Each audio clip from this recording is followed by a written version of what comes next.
I better take a shower and get dressed before I go downstairs.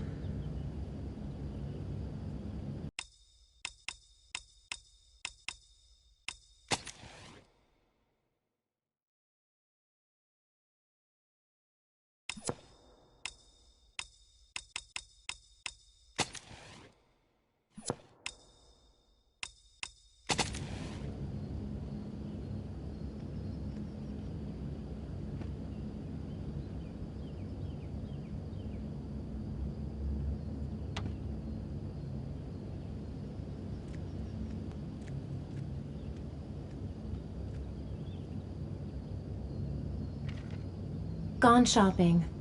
I'll pick the kids up from school at lunchtime, and then I'll come home to get things ready for Jason's birthday party. Don't work too hard. I love you.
I'm as clean as a whistle. Time to get dressed. Nothing like a refreshing shower. I almost feel awake.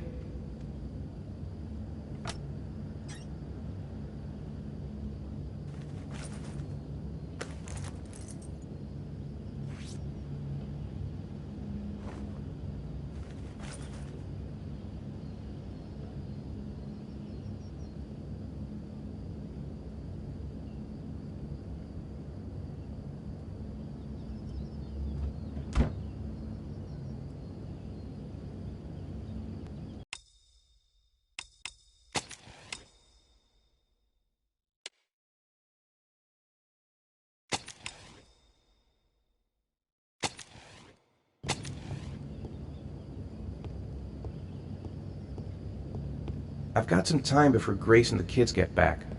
Better get some work done.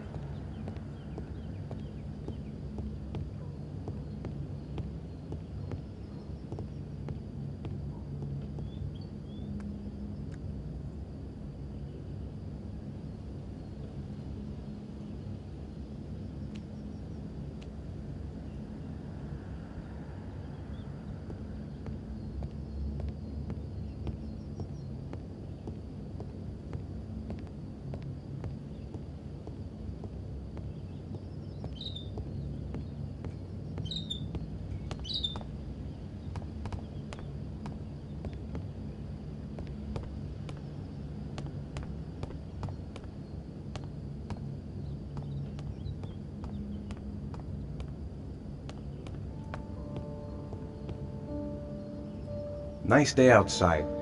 Maybe I could squeeze in a little garden time?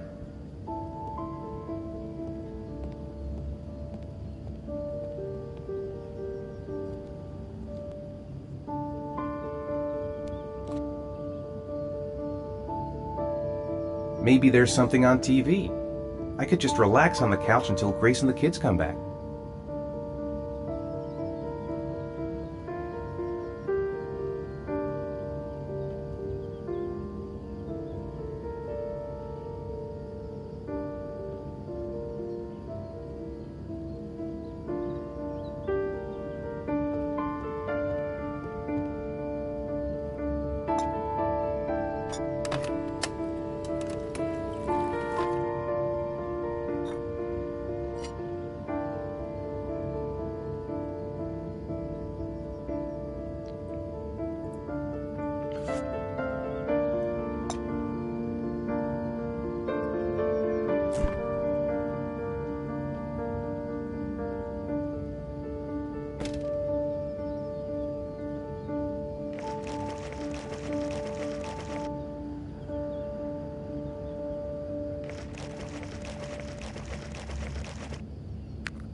Oof, it's stuffy in here. I should get some fresh air in the garden.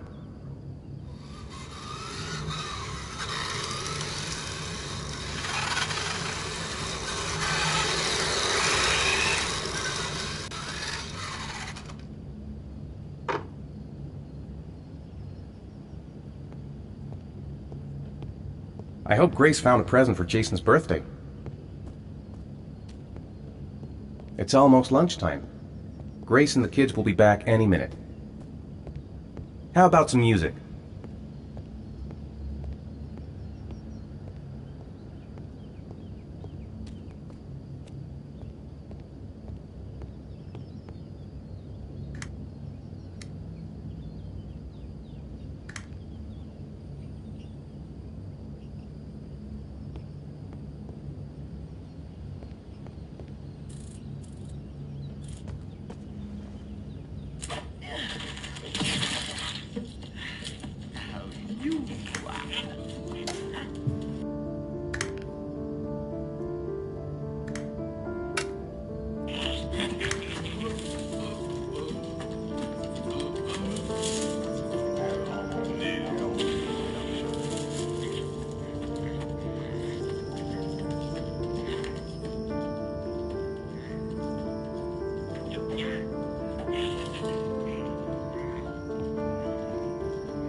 Hey, take it easy. You're gonna knock me over.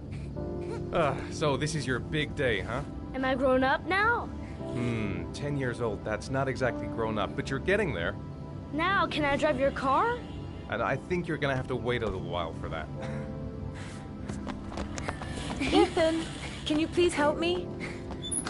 I'm coming.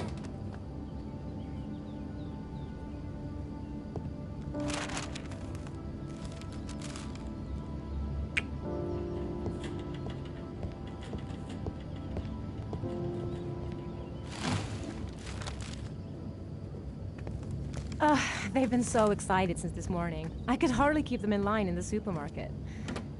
How's your day been? Managed to get any work done? Not really. I tried, but I didn't really nail it. I hope I get inspired because we're supposed to be presenting the plans to the client next month. I've got a billion things to do. It'll never be ready before Jason's pals arrive. Can you please help me? There should be plates in the living room cupboard.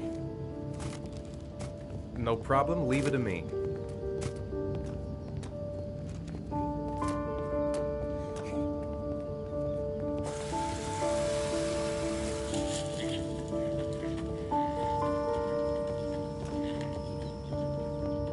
Hey, Ethan. I thought I asked you to take care of the plates.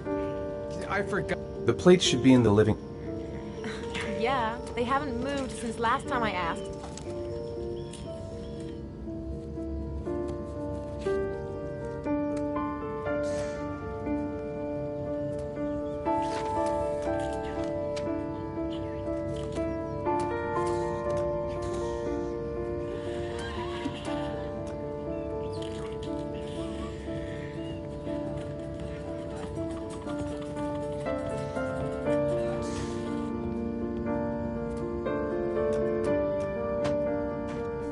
Always sticking.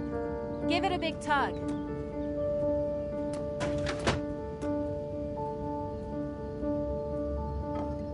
That's the set my mother gave us. Be careful, okay? Don't worry. I wouldn't want to be responsible for a diplomatic incident with your mother.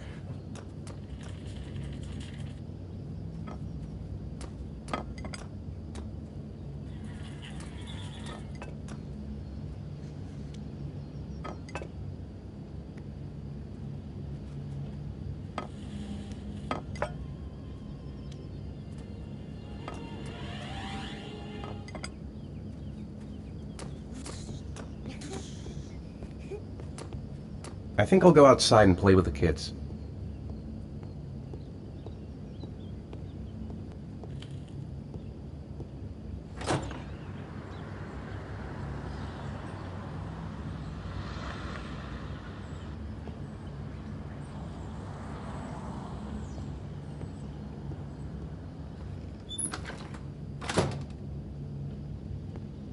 She's more goddamn beautiful with every passing day. Ethan. I don't know if I've already told you this today, Mrs. Mars, but I find you very attractive. You're not so bad yourself, Mr. Mars.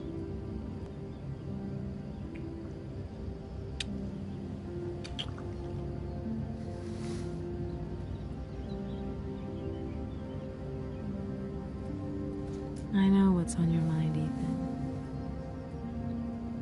But now is not the right time for it. Shame. I've really got to focus on this party. We'll continue this little conversation later. Can I do anything to help? No thanks.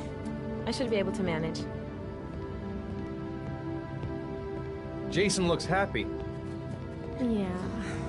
It's hard to believe he's 10 years old today. It seems like only yesterday we were flirting in high school. We're getting old, Ethan.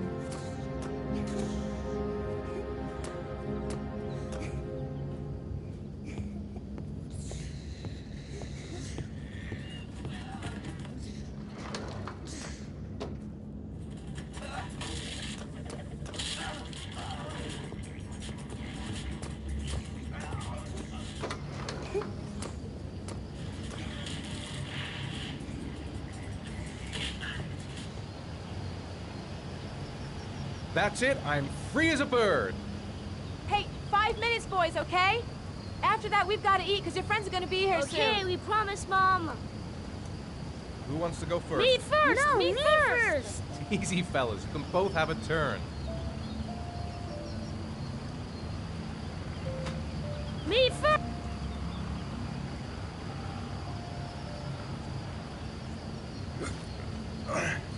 Okay, Sean, get ready. Here we go.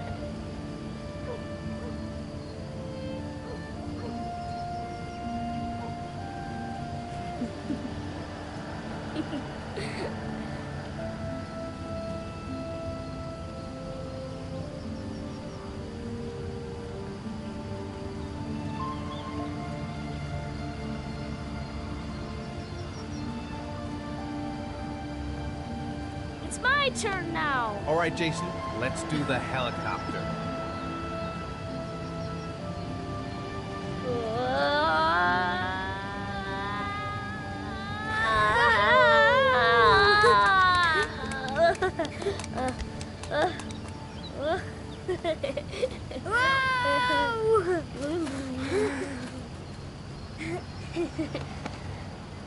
Come on, Dad, show us how strong you are! Big muscles. Be careful, hang on.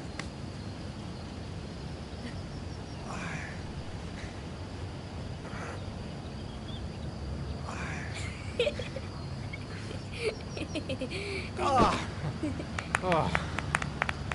Whew.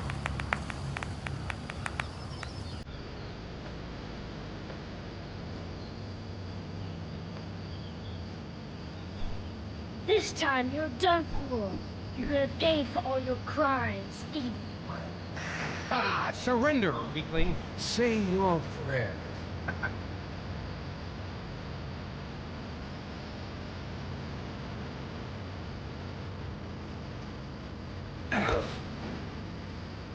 Come on, Jason. Give up. I am victorious. Watch out. Oh! Wow. Attack, attack. Whoa! Come on. Oh, that's an easy one. Yeah, Jason. Continue. Watch out. Go, Jason. Yeah. Oh, no. My body. Scum. Food's ready, kids. You coming in?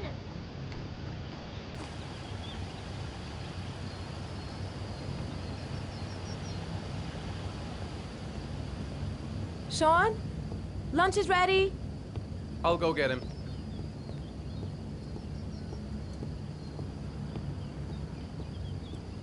Why isn't Sean at the table? He should be around here somewhere.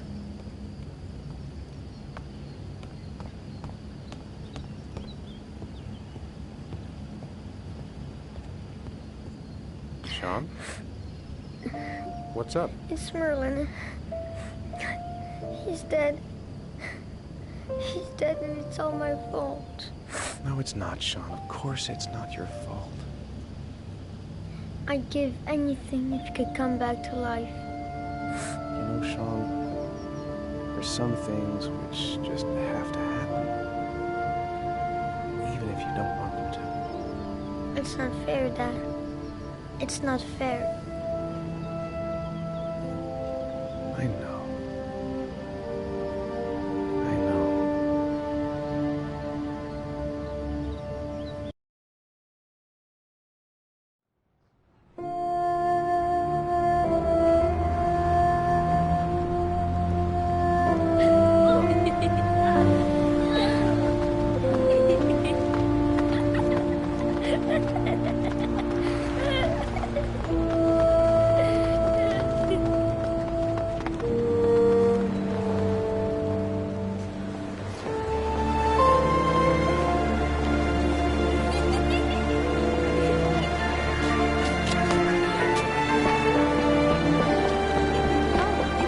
I'd like to have a quick look at some shoes for Sean. watch Jason for a minute? I promise, you won't be long. Sure, no problem. We're not going anywhere, are we, Jason? Come on, honey.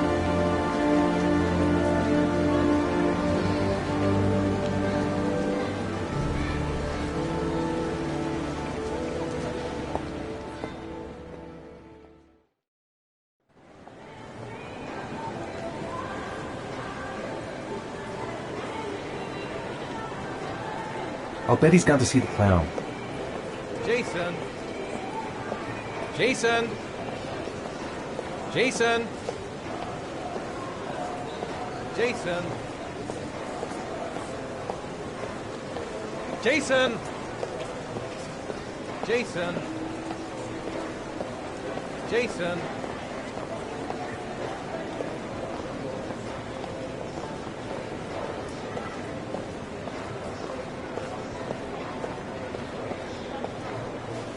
Jason, you really shouldn't wander off like that, you know? There's an awful lot of people in here. Please, Dad, can I have one? I would really love to have one. Please, Dad, come on. Okay, let's go buy a balloon. Great! Hey, champ! What's your name? Jason, Which balloon would you like, Jason? the red one. Here you go.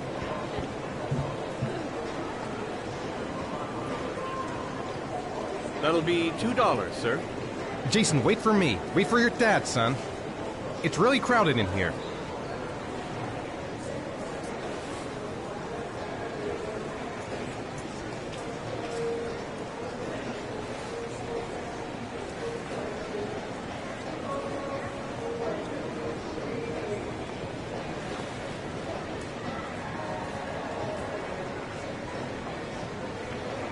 Keep the change.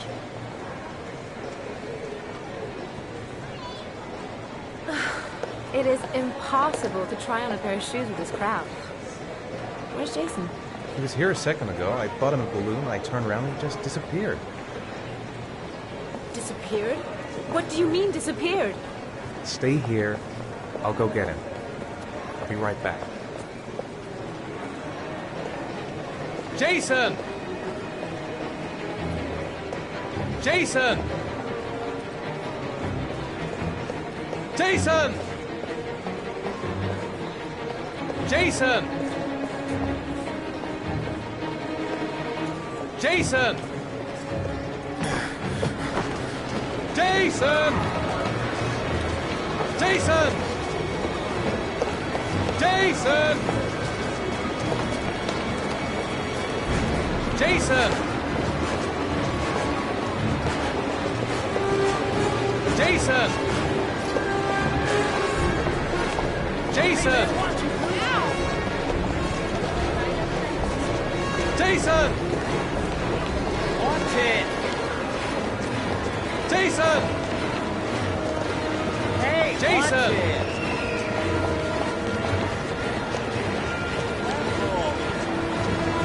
Jason!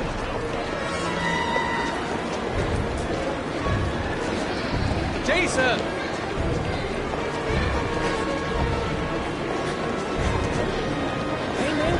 Jason! Nuts! Jason, God, you really had me scared there.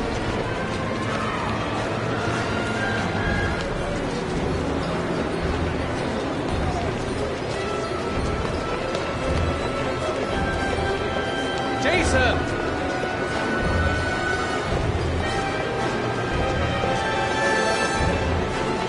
Jason! Hey! Jason! Watch it!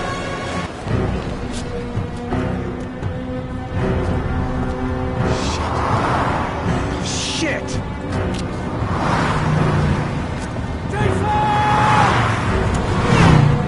Dad!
Hi, Sean. Hi, Dad.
I wrote a reminder note on the board in the kitchen.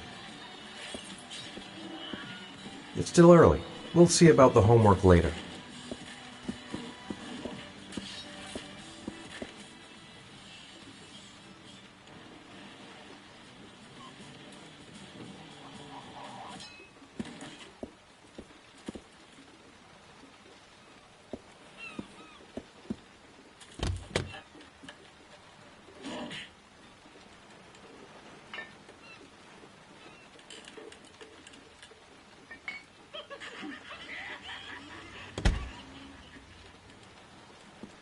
If Sean is hungry, he can find something for himself.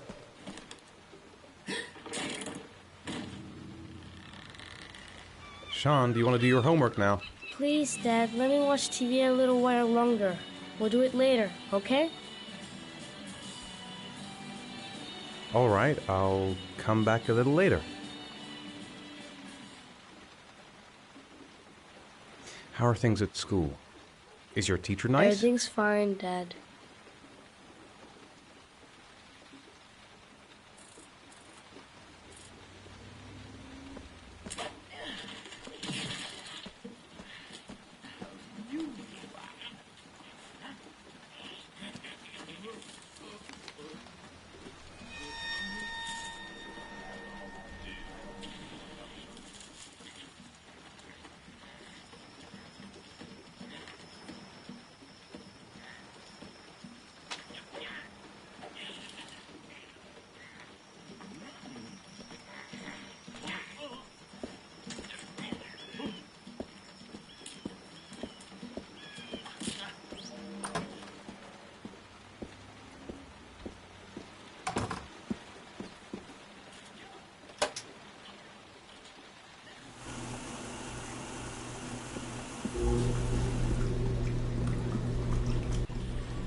Sean hasn't done his homework yet.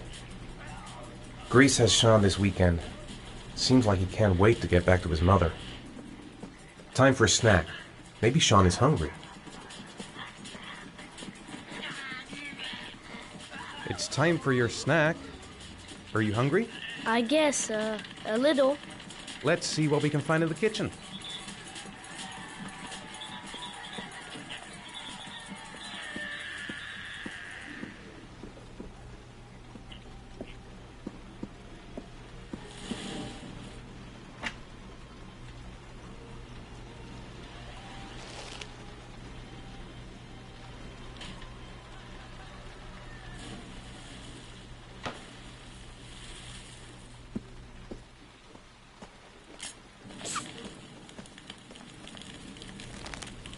Here, Sean. Here's your snack. Thanks, Dad. It's getting dark. Better turn on the light.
Sean, do you want to do your homework now?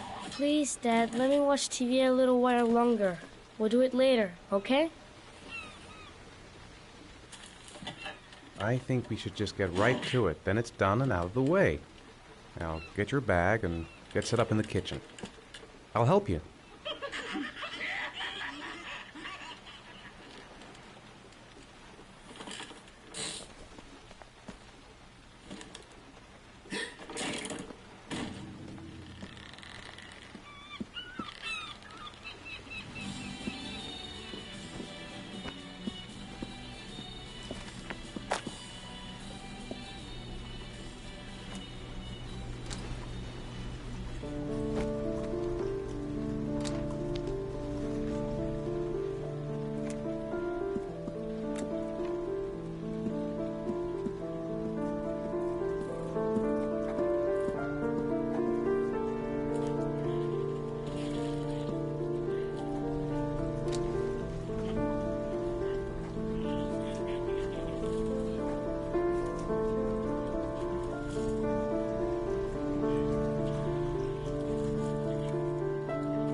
Dad, I'm finished. Can I go watch TV? Let me have a look. Pretty good. Looks like you're done. Off you go.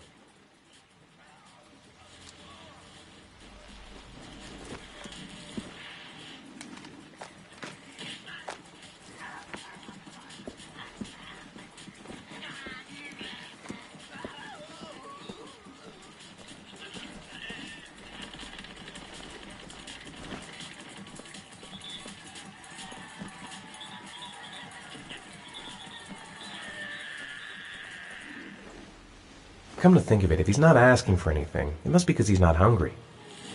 It's dinner time. I'd better make something for Sean.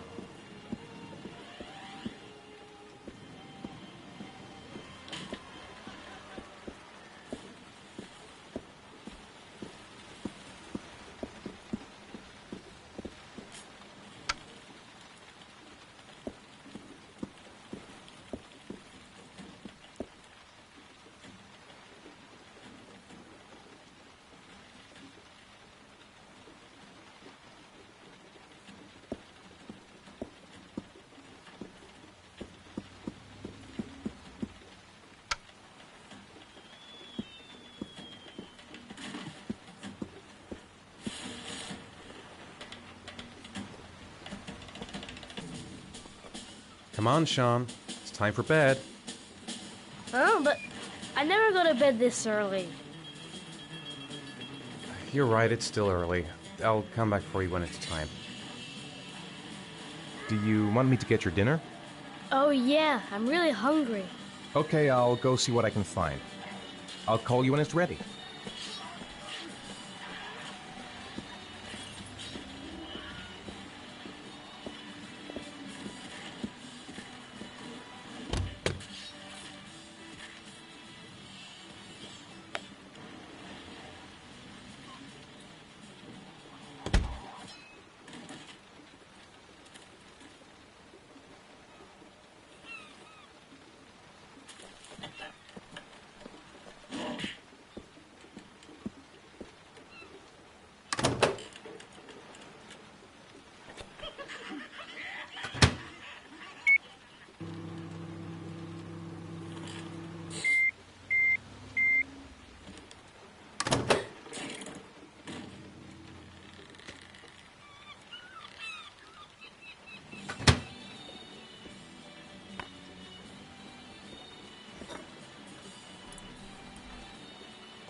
You can come now, Sean.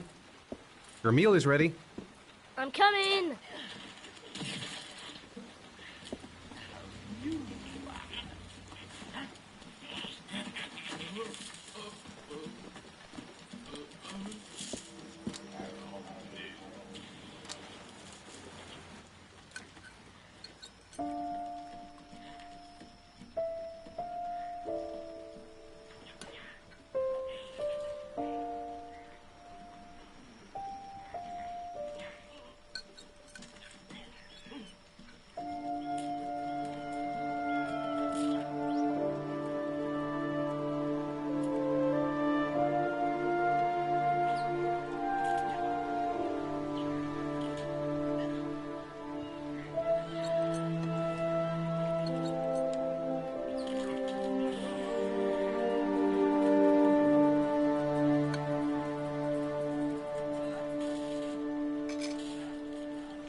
So, do you want to talk a little? Talk about what? I don't know, about you, your friends, how things are going. Nothing special.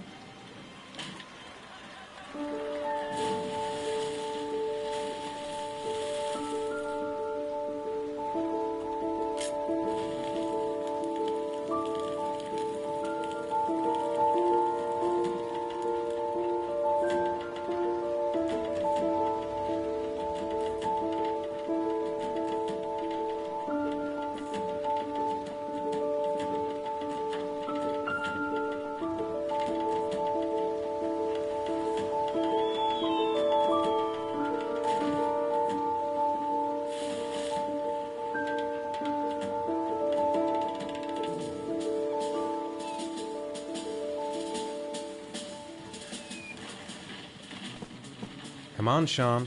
It's time for bed. I'm not tired yet. Can I stay up a little longer? All right, we'll wait a little before going to bed. But don't say anything to your mother, okay?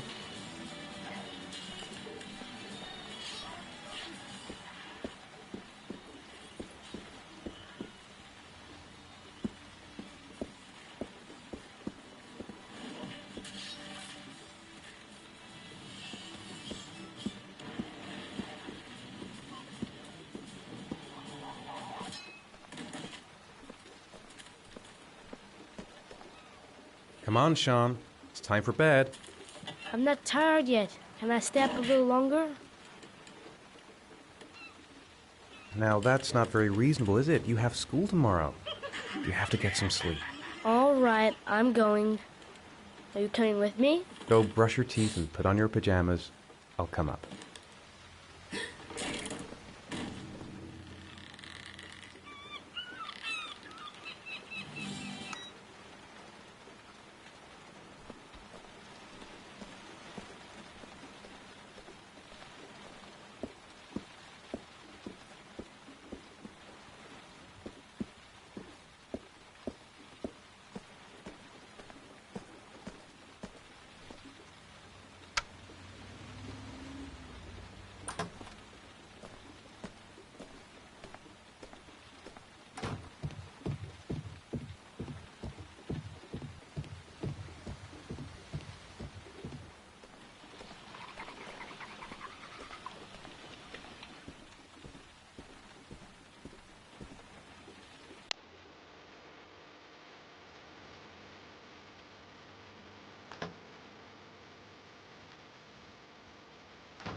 Good night, Sean.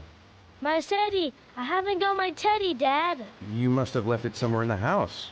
Do you have any idea where it could be? No, Dad. Please, I can't sleep without him. All right, I'll have a look around and see if I can find it, okay?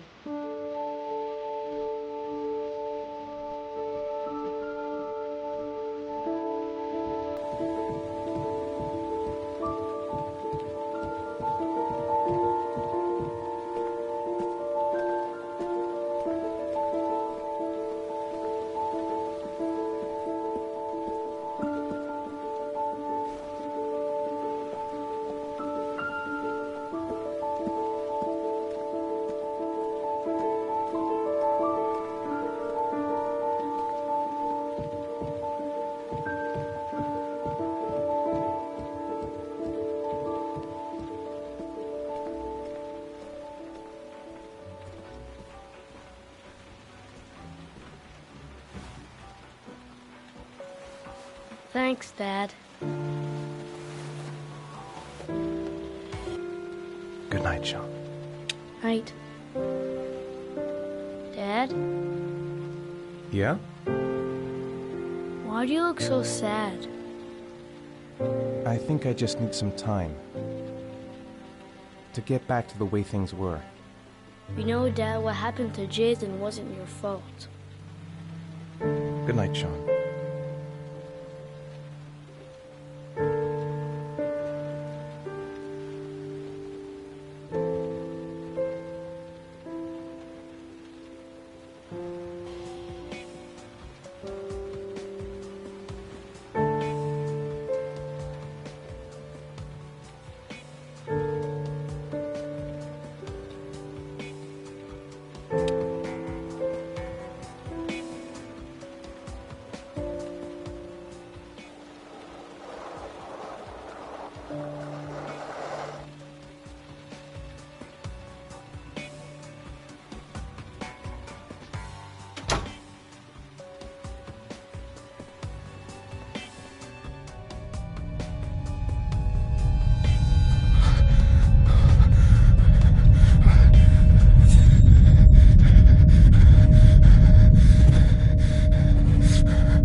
Lauren Winter. Ring any bells? Nope, can't say it does.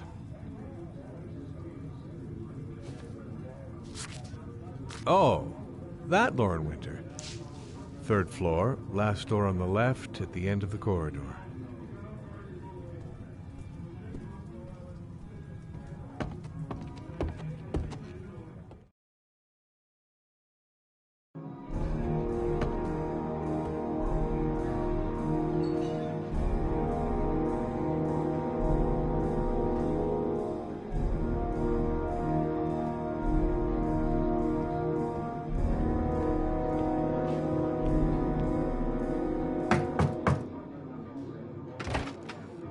Lauren Winter? Sorry, I only see clients by appointment. Wait. It's $50. I don't kiss and I don't do any weird shit. Fine by me.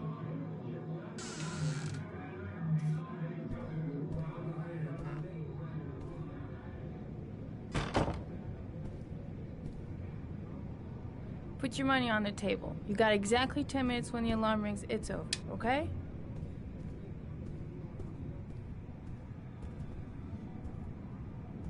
You should take your clothes off. We ain't got all day. Actually, I'm not a customer. Shit, a cop. I should have known. What do you want, a freebie? Is that it? My name is Scott Shelby. I'm a private detective. The families of the victims of the origami killer asked me to investigate the murders. I came here just to ask you some questions about Johnny. I already told the police all I know and I have nothing to add. Leave me alone. I understand, Lauren. I know what you're going through. Oh yeah? You know what it feels like to find your own son's body on a wasteland? I'm sorry, I don't believe you have the slightest idea what I'm going through, Mr. Shelby. There'll be other victims if we don't stop the killer. You have got to help me, Lauren. You may know something that can aid the investigation. Help you? There's nothing you can do. My son's dead, do you hear me? He's dead! I bought 10 minutes of your time, didn't I? All I ask is that you use that time to answer some questions. You want to pay me to tell you about my son? Is that it? You can buy my body, Mr. Shelby, but my son is not for sale. Get out of here. Get the fuck out!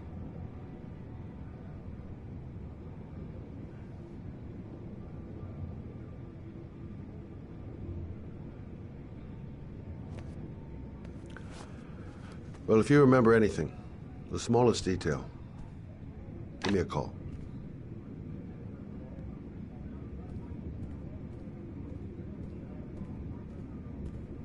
I didn't learn squat. Well, it's worth a try. No point in pushing it. She's not going to tell me anymore. I gotta get out of here.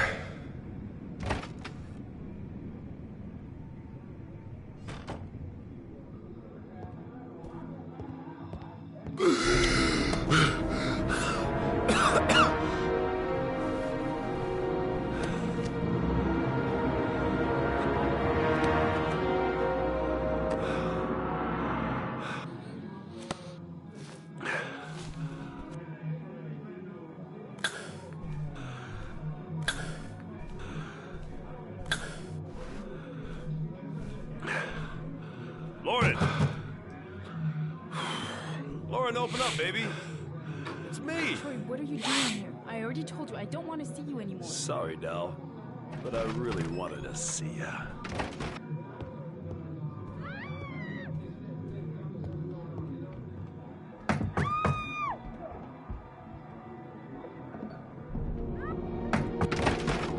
What do you want, asshole? Lauren, is everything all right? She's just swell. Now beat it, loser!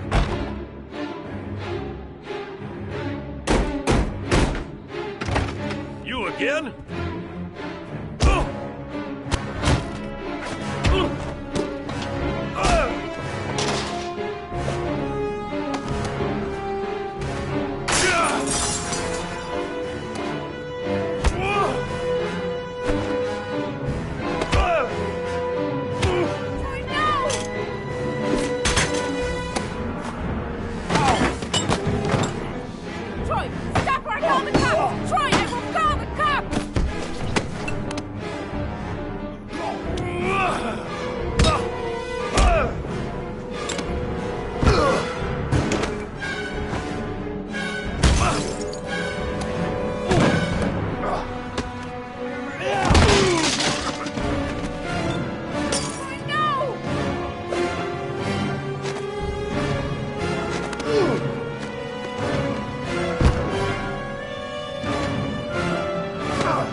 I'll see you again, asshole. Are you alright? Better than him, I guess. Who is he? An ex-client who thinks he owns me. He was getting violent, and I told him I didn't want to see him anymore. Well, you should be careful. He'll probably be back.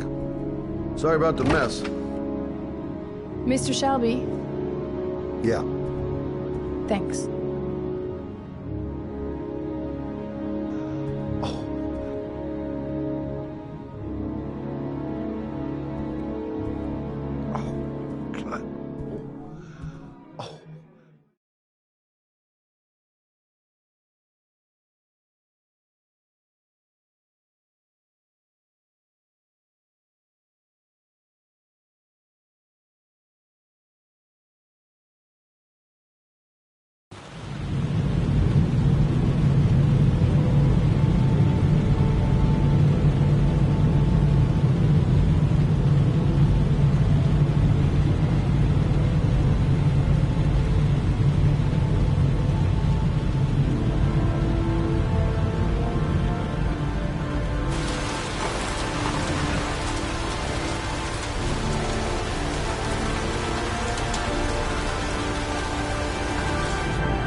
Noted that name somewhere. What was it?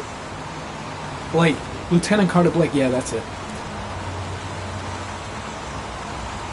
God, my hands are trembling.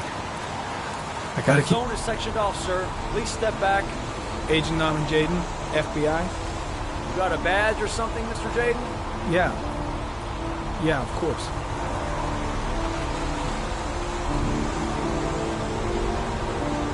Check. You can pass. I'm looking for Lieutenant Blake. Is he around? I saw him arrive earlier. He's here somewhere. Thanks.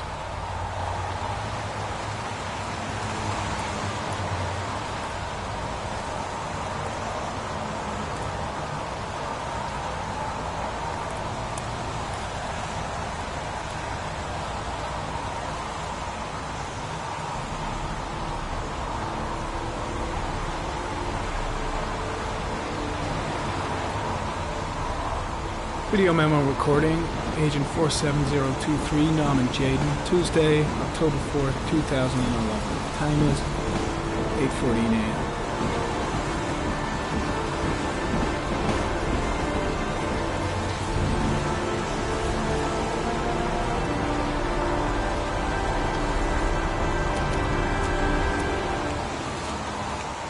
I'm looking for Lieutenant Carter Blake.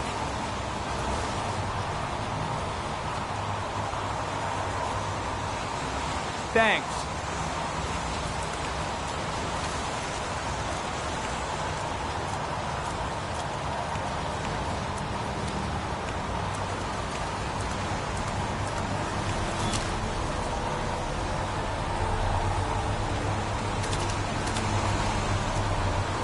Lieutenant Blake?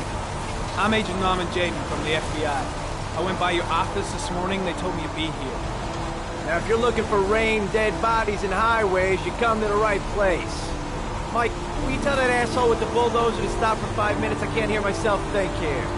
Right away, Lieutenant. Well, are you coming, Jaden? So, what happened? Some guy taking his dog for a piss found a body about 6 o'clock this morning. We don't know much more right now. Based on what we've seen, looks like the work of the origami killer. Has the body been identified? No, not yet. We should know more later today. Has the time of death been established? Based on the rigor mortis, must be less than 6 hours ago. We should know more once the coroner has had a look. Any news on the coroner? He's on his way, Lieutenant. We've been waiting for an hour, for fuck's sake. Any witnesses? None yet. Given the neighborhood, I'd be surprised if anybody saw anything. Do we know the cause of death? There are no marks on the body. Chances are he was drowned, like the others. I know investigators never like to see FBI profilers turning up, but I'm here to help, if I can. The only thing I'm interested in is finding the killer. I don't have an ego problem, if that's any reassurance. Tony, I don't want to see a single shit-stirring journalist within a mile of here. You got it? Yes, Lieutenant. Kate seems to be attracting the attention of the media. Yeah, a greedy pack of vultures. These guys have killed their mothers for a scoop. Some investigation. It's becoming a three-ring circus. Listen, I'm a little busy here.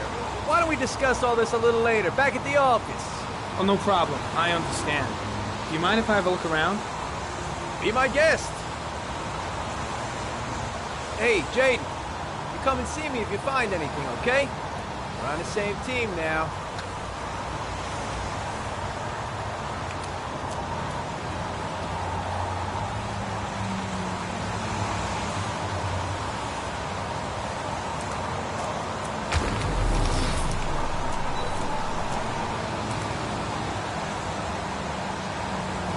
Harry Cameron, sample of no interest. Comes from one of the policemen present on the wasteland.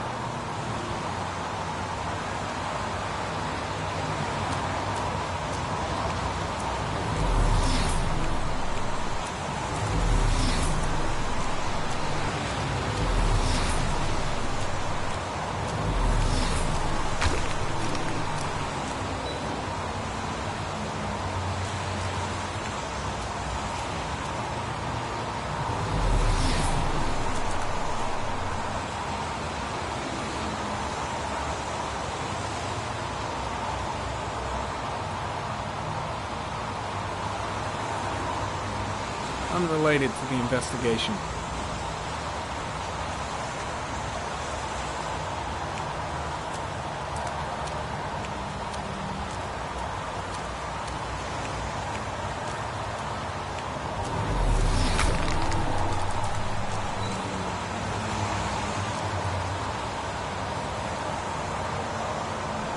Airy comment, sample of no interest, comes from one of the policemen present on the wasteland.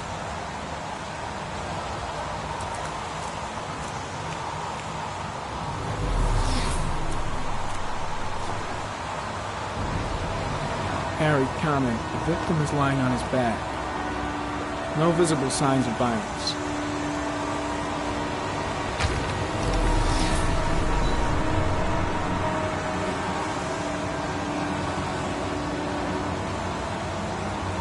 Superficial wound on the right thigh.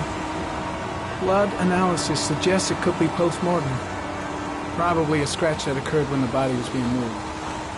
The blood report indicates an advanced and long-lasting state of exhaustion.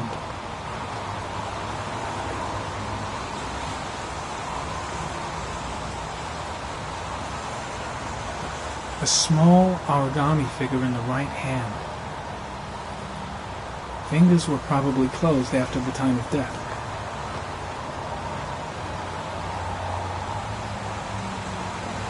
The victim is Jeremy Bowles, declared missing 5 days ago.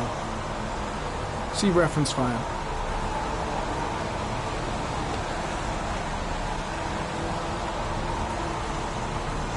An orchid was placed on the victim's chest.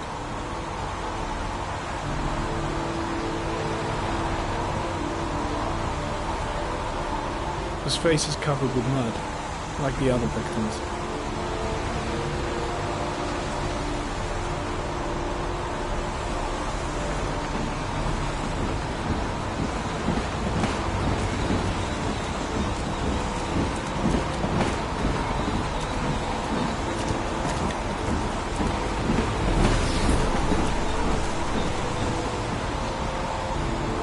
Harry, Conan, orchid pollen detected.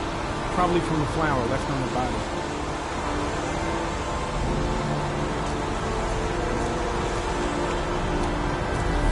Very common. Pollen particles disappear in the tall grass. It's probably the end of the trail.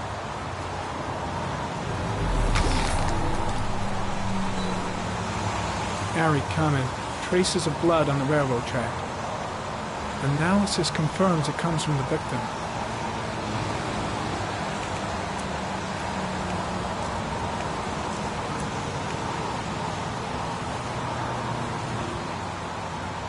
Footprints continue just after the pollen trail.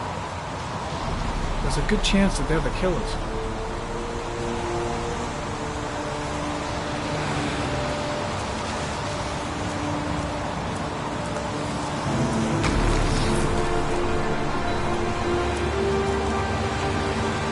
Very common. There are traces of blood on the fence behind the railroad line.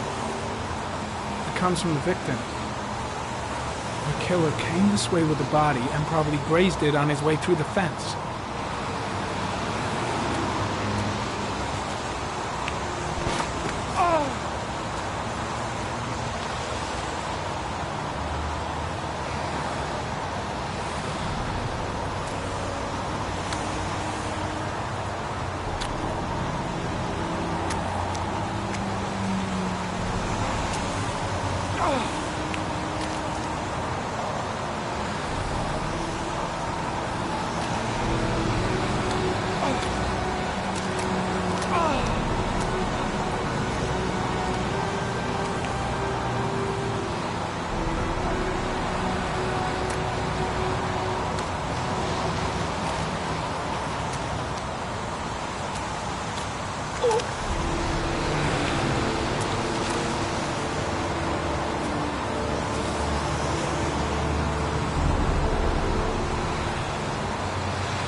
There's a good chance that they're the killers.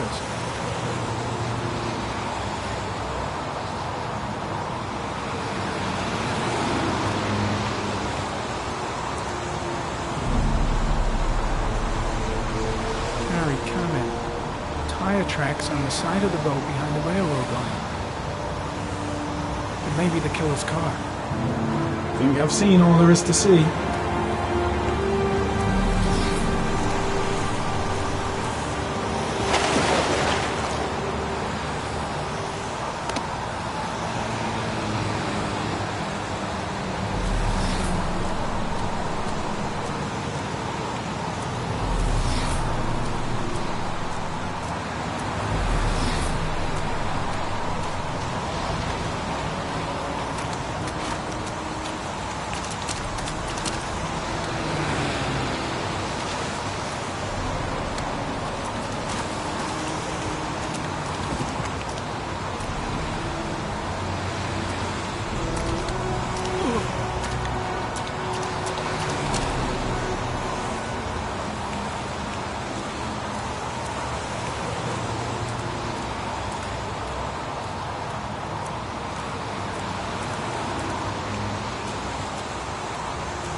I'm heading back to the office. You staying?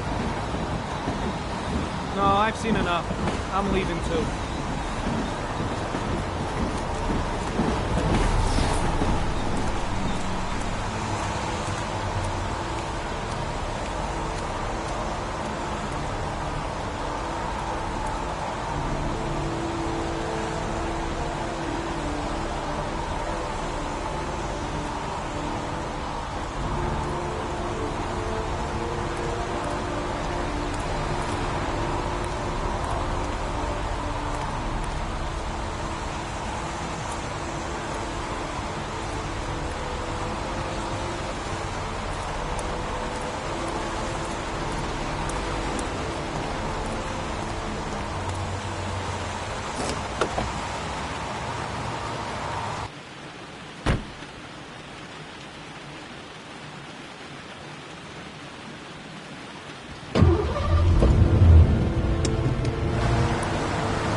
An insect.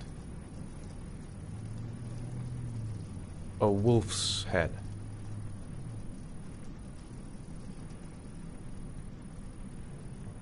A crab.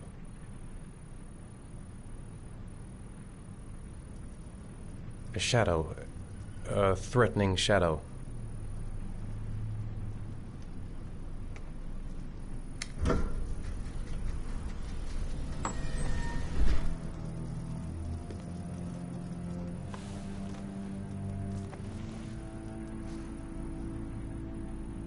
I have the results of your MRI scans. Everything seems to be normal. There is no physical damage from the accident. However, I am worried about your psychological condition.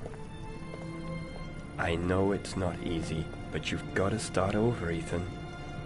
You're not responsible for what happened. It's my fault Jason is dead. He'd still be alive if I'd been looking out for him. It was an accident. Accidents happen every day. You can't blame yourself forever for your son's death.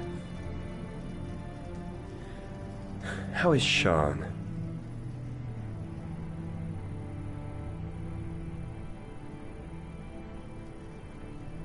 I know he's really unhappy. He just can't understand why I seem unable to love him. And what about you, Ethan? What do you feel?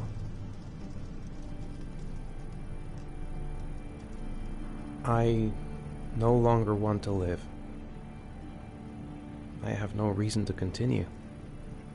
Not even for your son, Sean. I couldn't save Jason. Sean doesn't need a father like me. Is there something else you wanted to tell me, Ethan?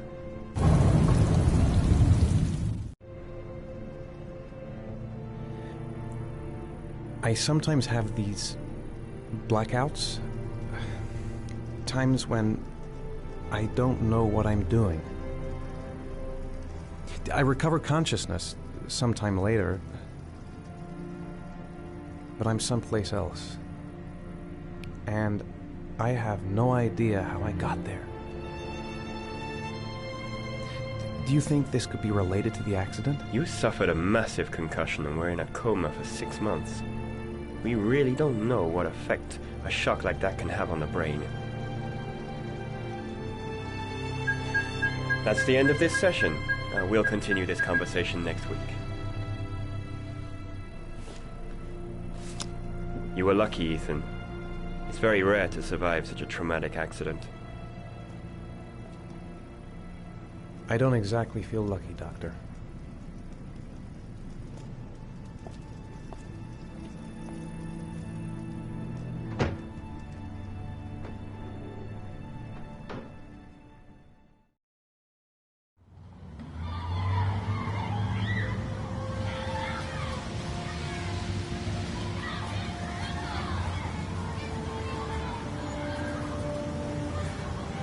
you want to eat something?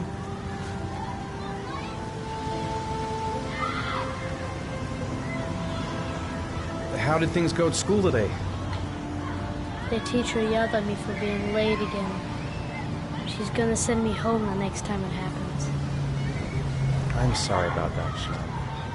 Next time, we'll really pull it together, okay? Is something the matter, Sean? No, I'm alright.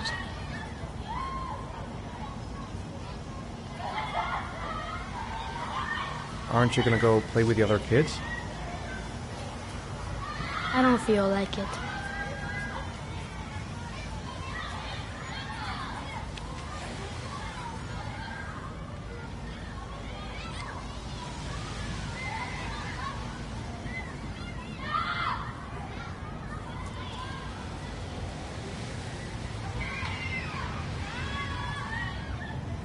Sean used to love going to the park, laughing and messing around.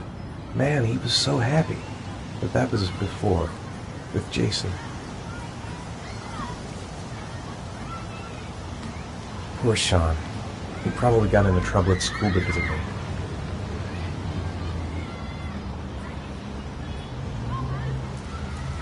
What am I going to do to cheer him up? I haven't been on a seesaw in a long time. What do you think? Yeah!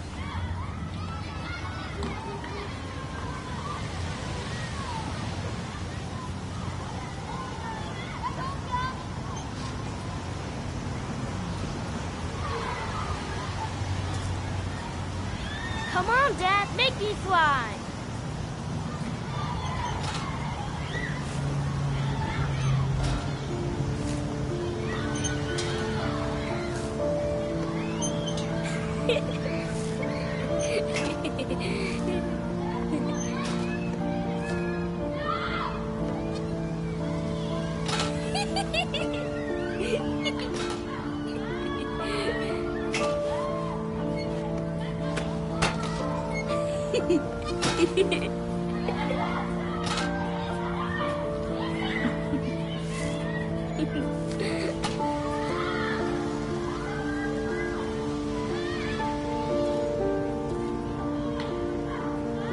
He seems to be having fun.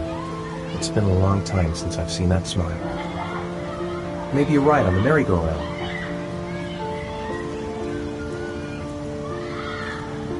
What about that merry-go-round? I bet I can push you so fast you won't be able to stay on it.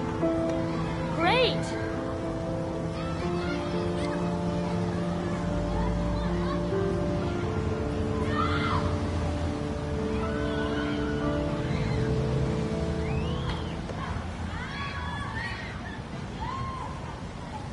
Go on, Dad, as fast as you can. Faster! Faster! Come on! Faster, faster!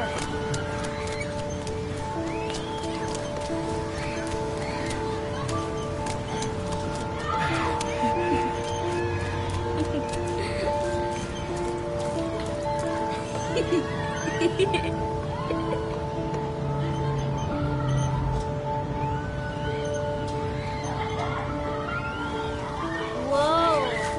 I think my head is spinning. Good training for astronauts, though.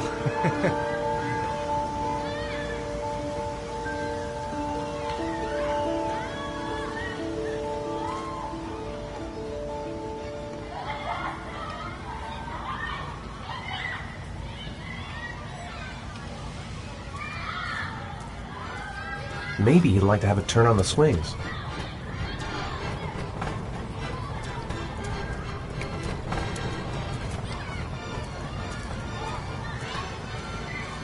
I'd like a packet of strawberry-flavored chewies, please. Thanks.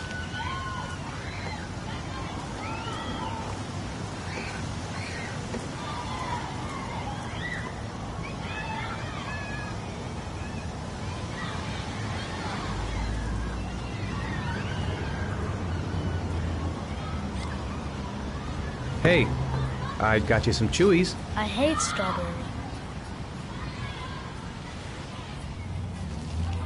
Thanks. It was nice of you anyway.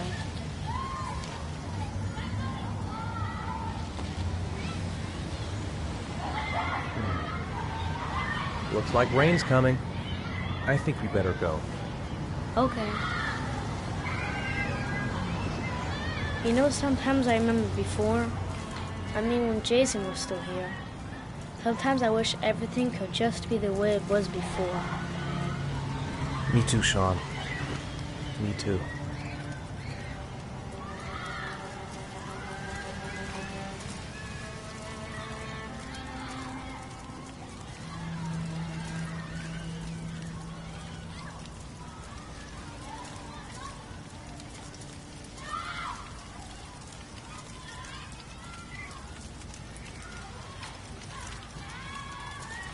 Hey, Dad, can I have a ride on the carousel? Can I? Sure. Go pick a horse and get on. I'll get a ticket.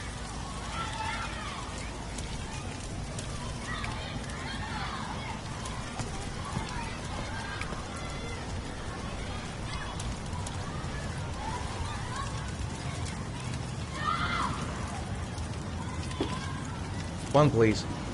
That's $1.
Do you think it's gonna take long? No, he should be finished soon.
I'm off, Charlene. I'll look at the reports later. I'll cancel all appointments for this afternoon. Okay.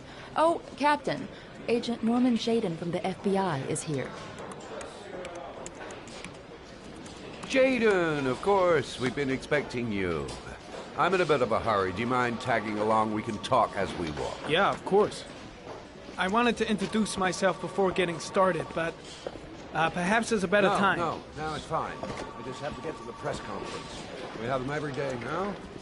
Believe me, it's not always easy finding something to tell them. Fortunately, today we had some news.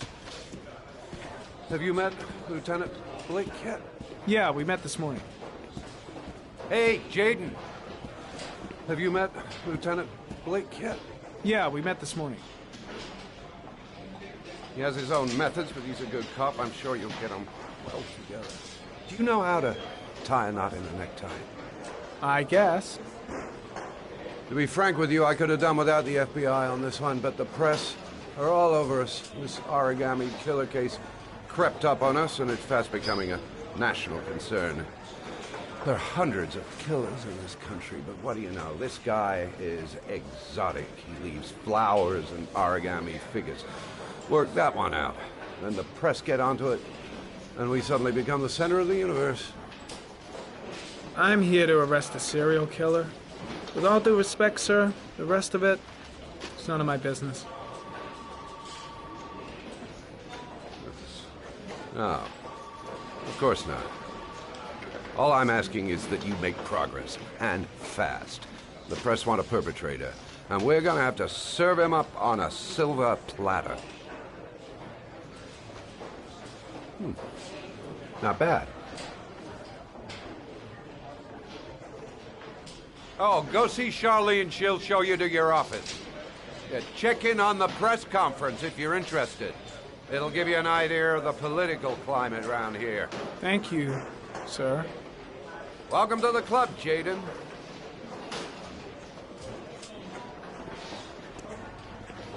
Think I need a good cup of Java. I saw Blake when I arrived. Maybe I should go talk to him.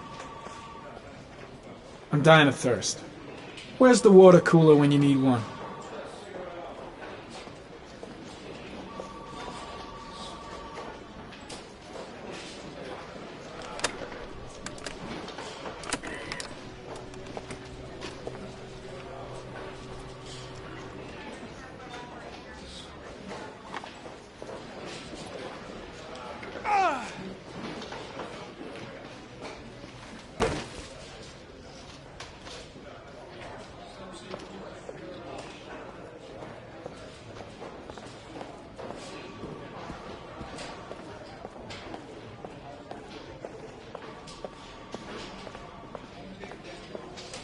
Strange character, Captain Perry. Seems to be more interested in meeting the press than investigating the crime. I'll field some questions. Yeah. You said the methodology indicated another victim for the origami killer. Can you be more specific? An origami figure was found in the victim's hand, and an orchid was placed on his chest. His face was covered with mud, but there were no visible traces of violence to the body. Go ahead. The Zodiac killer was never identified. Perhaps the origami killer will never be found either. I don't think there's much chance of that. For the moment, the killer may think he's invulnerable, but in the end he'll make a mistake and we'll be there to arrest him. Yes? As you get Perry's assistants, show me my office. I can't wait to get to Perhaps work. a ransom note explaining his actions, or anything like that? No. He has not made contact in any way, and we have only the murders to help us understand his motives. Yes. What's the question? Some people are saying that the police were slow to take an interest in these murders because the victims lived in poorer parts of the city. What do you say to that? That's absurd. The police make no distinctions between victims based on their social class. It is true that the origami killer seems to choose his victims from more impoverished parts of town.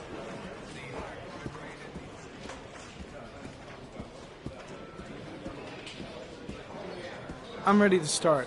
Maybe we should kick off by talking about the case? I have some work to finish here. Let's talk about that later if you don't mind. Okay. No problem. Just let me know when you're available.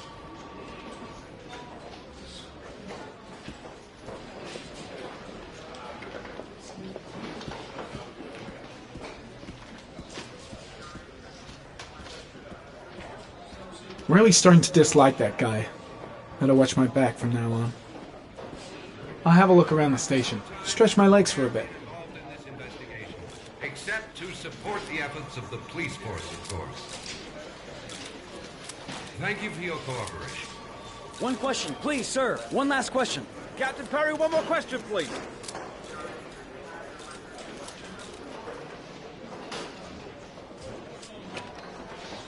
This investigation is starting to give me the creeps. Get a hold of yourself, man. Case is front page news in all the papers.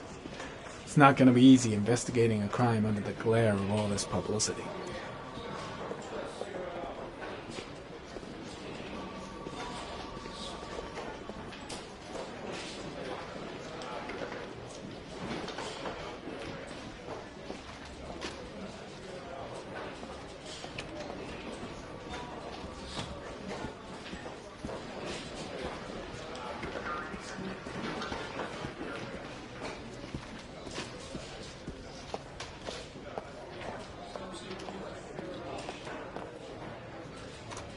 Nice watch. Oh, it's the present we offer to our new lieutenants. We bought the same model each year for the past 20 years for each promotion. It optimizes everybody's time, and it's the kind of thing that always goes down well. You can contribute to our fund if you like. We're still a few dollars short. Congratulate Larry on my behalf. I'll be sure to do that, sir. Captain Perry said you could show me to my office? Yes, of course. Follow me.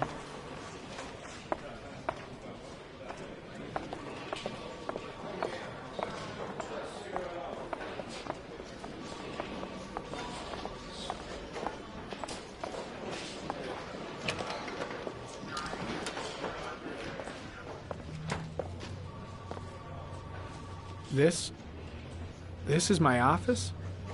That's where I was told to take you. If you need anything, you know where to find me.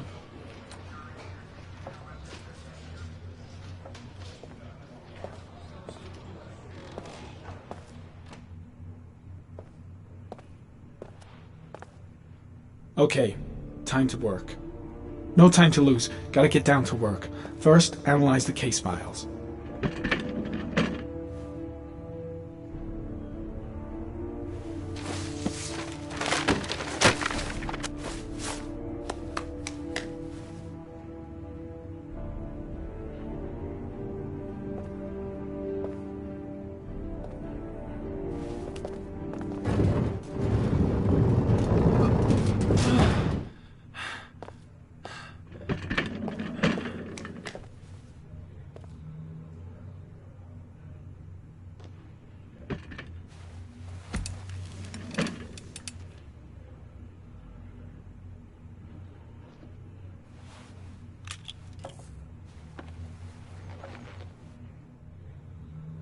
Step 1.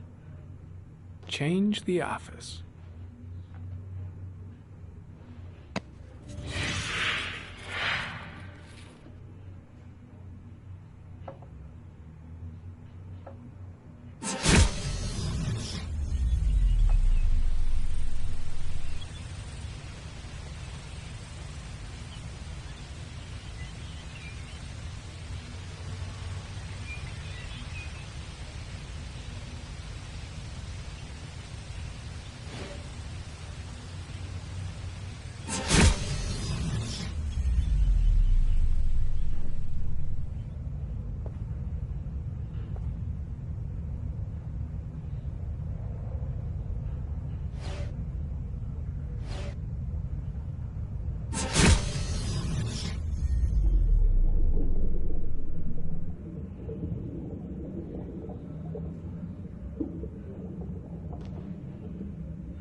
The killer's car is probably a Chevrolet Malibu 83.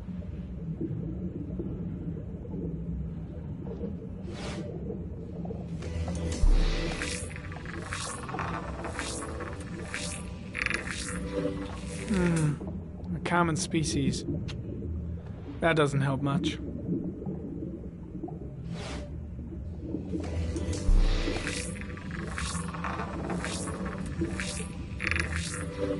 No prints or specific clues. Nothing much to go on.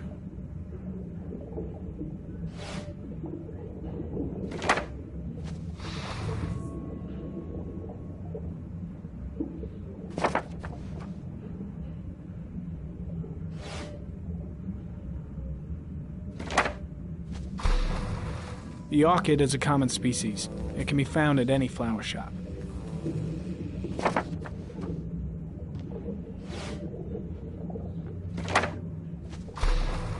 Just one origami store in town.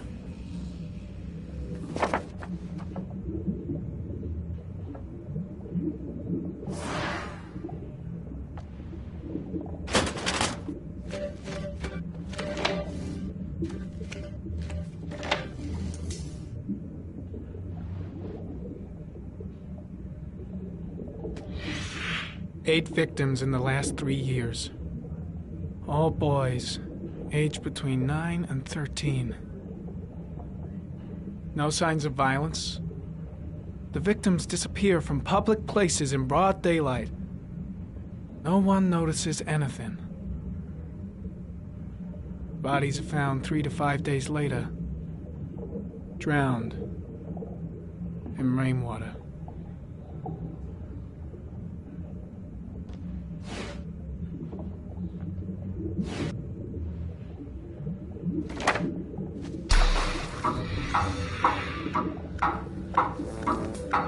The killer has a large comfort zone. He gained confidence rapidly and moved away from his base. This won't make the geoprofiling any easier.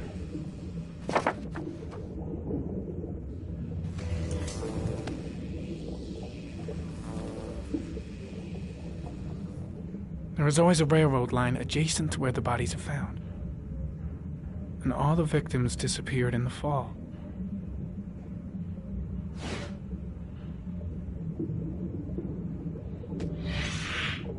Always the same ritual. An origami in the hand, an orchid on the chest. The victims have always been dead for less than 6 hours when they were found. which means they remained alive for several days before being drowned. Over 3,500 people questioned. Over 100 suspects interrogated. Not a single lead to go on.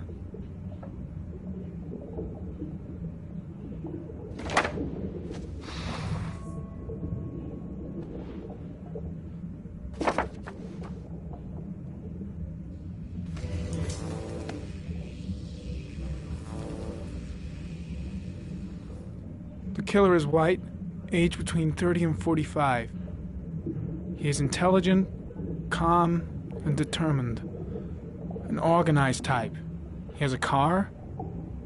He's probably employed, but his work allows him free time.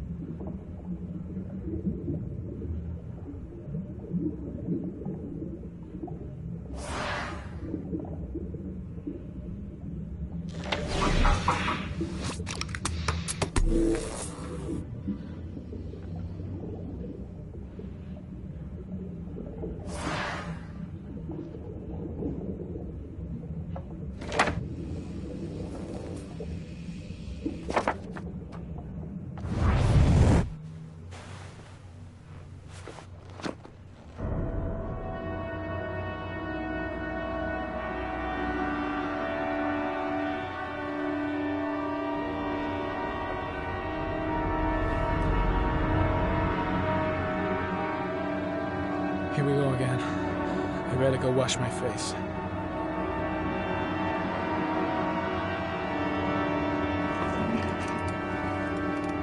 I need to take some. I'm gonna faint if I resist. It's all right. I know I can make it. I know I can make it.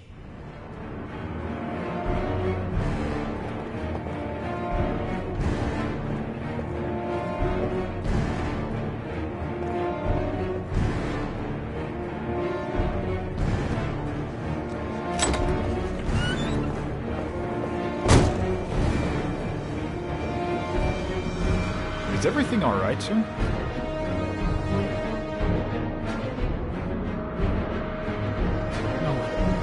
No one must see.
This is Lieutenant Blake, Mr. Marshall. Could you please tell him what happened? It was this afternoon. I went to the park with my son, Sean. We played together for a while, and then he wanted to go on the carousel, so I put him on one of the wooden horses, and when I turned back, Sean had disappeared. Exactly what time did you arrive at the park? Try to remember exactly, Mr. Mars. Every detail can be important. It must have been about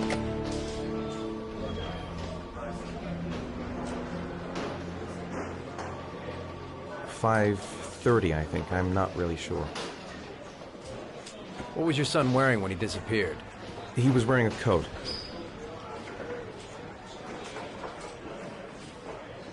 A brown coat.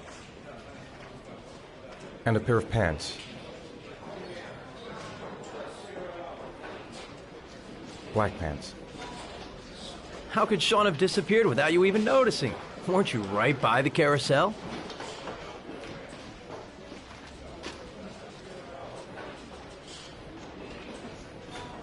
I went for a short walk around the park, just for a few minutes. When I got back, the carousel had stopped, and Sean wasn't there. You say you took your son to the park after school, but you didn't report him missing until 8:15. Why did it take you so long to contact the police? I don't know. I panicked. I didn't know what to do. Did Sean have any particular difficulties, Mr. Mars? Anything that might have caused him to run away?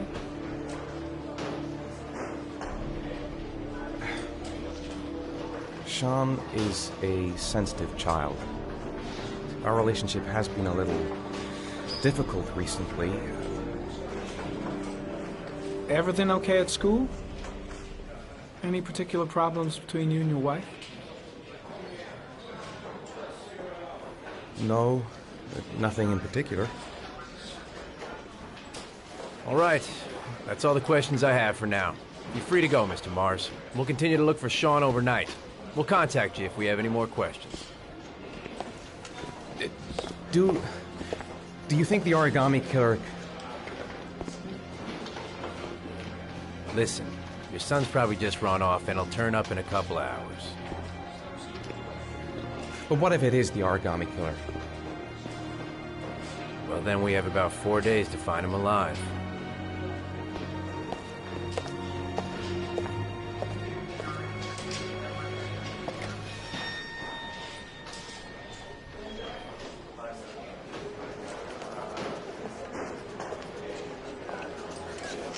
Did they find something? No, nothing yet, but they're gonna keep looking through the night. Do they think it's the origami killer?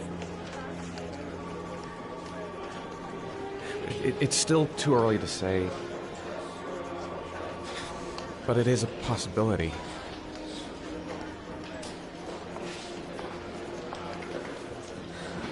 What happened, Ethan? How could you lose Sean like that? You should never have taken your eyes off him.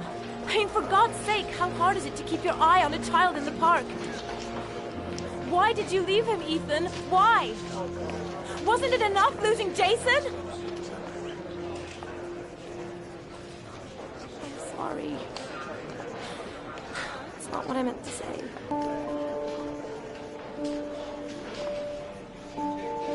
I miss him so much.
Good evening.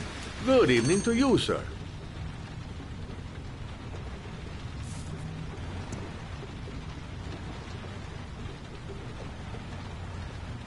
Store's empty. Guess it's that time of day. Well, it's a good time for a quiet little talk.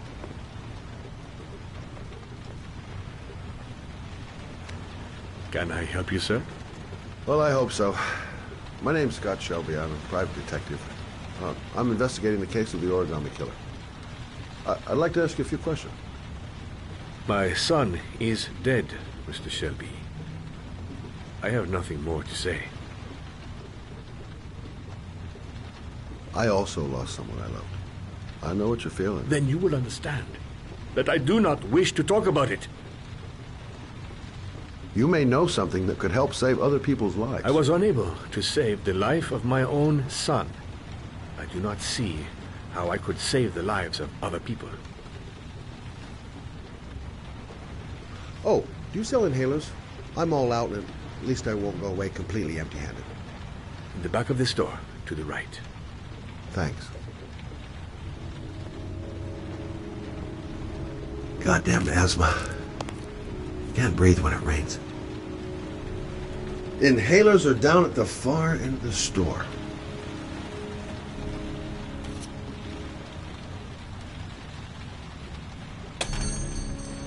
Good evening, sir. Are you looking for something in particular? Give me what you got in the register. Don't fucking try anything. Open the register, you dumb fuck. Put the money on the counter. Shit, are you deaf or what? Are you gonna open that fucking register or not? No, sir. You do not have the right to steal that money from me. I have worked very hard to earn it. You cannot have it. Hey, you! Come here! I said come here now! Don't move! Hands up! Put your fucking hands up or I'll shoot!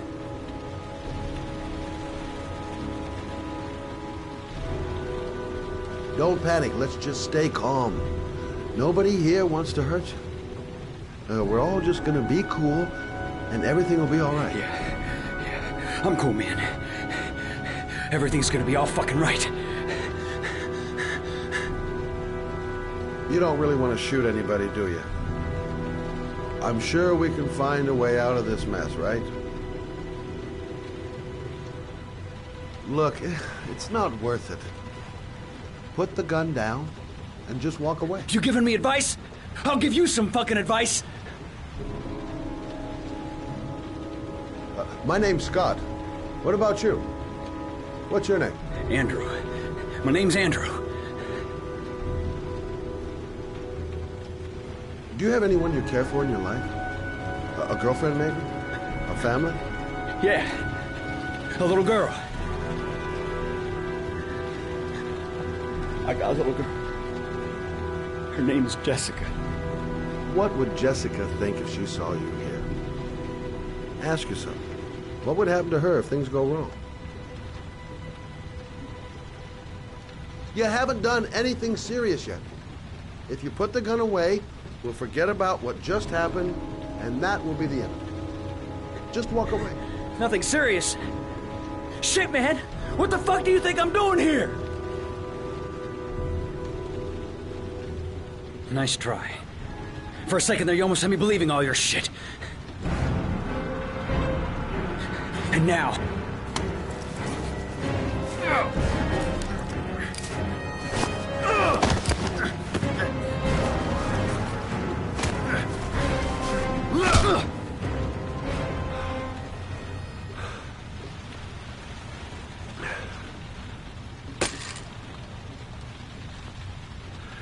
Thousand thank you, sir. I don't know what would have happened if you had not been here. At least I didn't come by for nothing. Have a nice day. When my boy, Reza, disappeared, I received a letter with a locker ticket inside. Inside the locker, I found this box. I do not understand what it means, but I think it must be a sort of message from the man who took my son from me. Can I?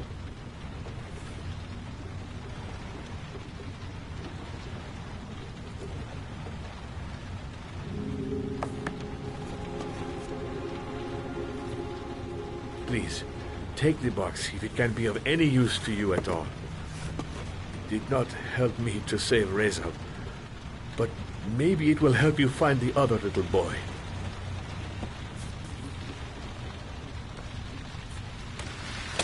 Mr. Shelby,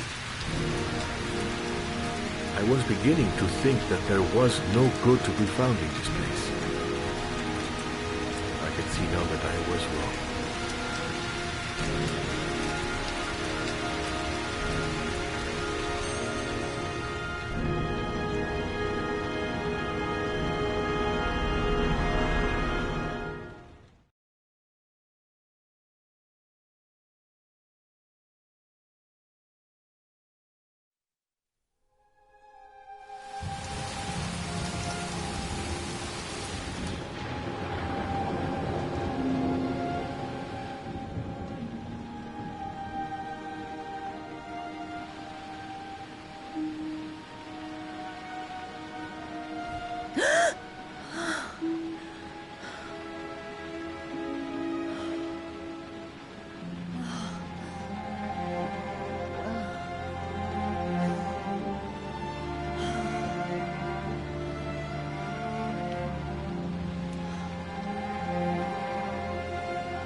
I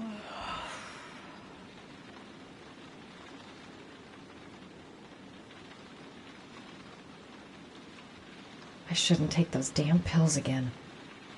2:47 a.m. Always the same time. Goddamn insomnia.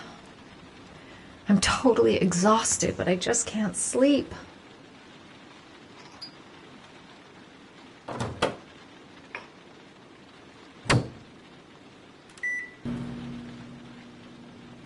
A hot drink is what I need.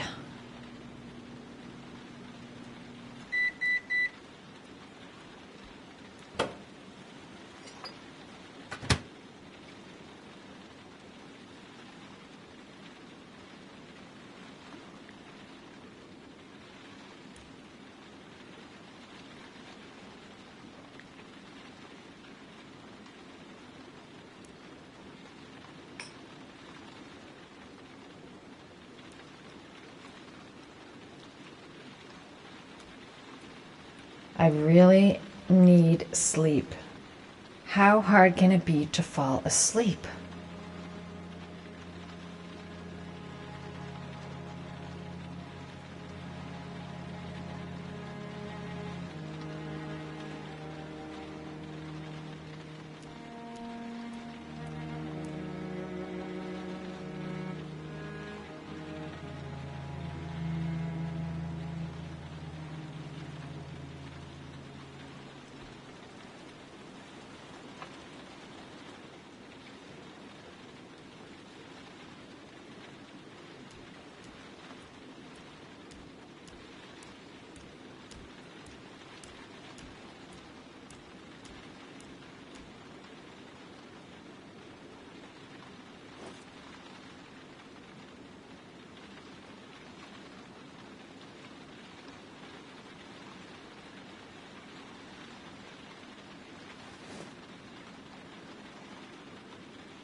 A hot shower.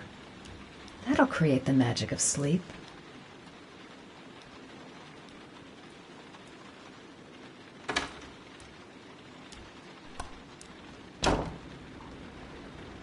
If I try to stay busy, it might actually help me get to sleep.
I swear I heard something. Good job, Madison. I think you're starting to lose it.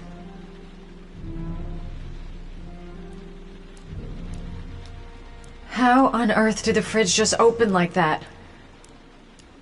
Get it together, girl. You probably just left it open by accident.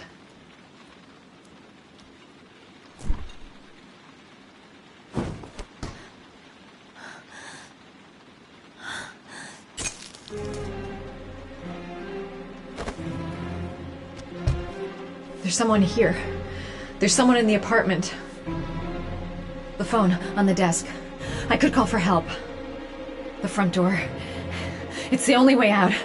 If I can reach it, I still have a chance.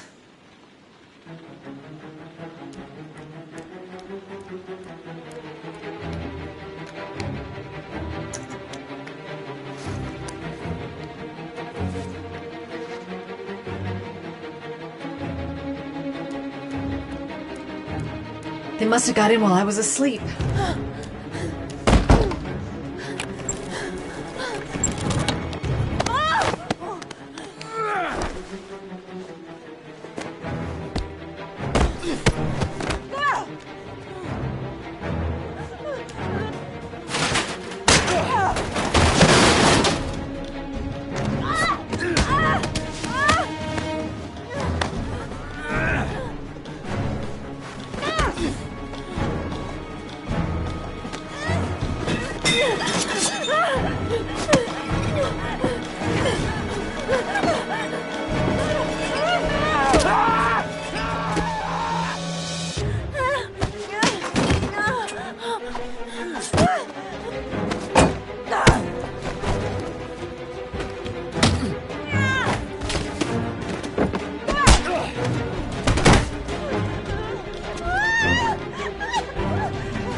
When the parents came home from church, all their children were gone.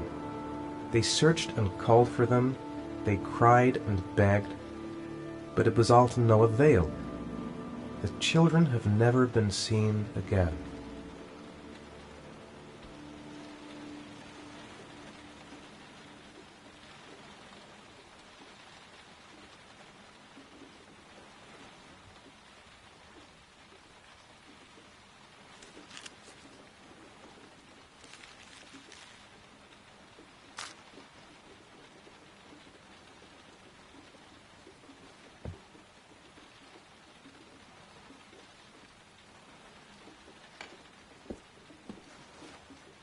I have to get out of here and find out what this ticket is about. That letter might be linked to Sean's disappearance. I need to show it to the police.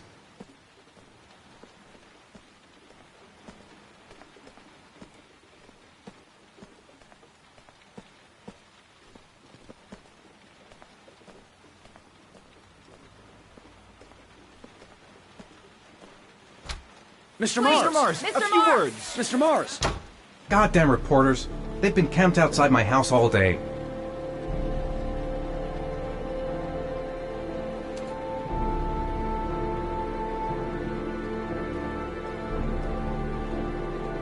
I'm the origami killer. I black out, and then the murdering starts. I know it's me.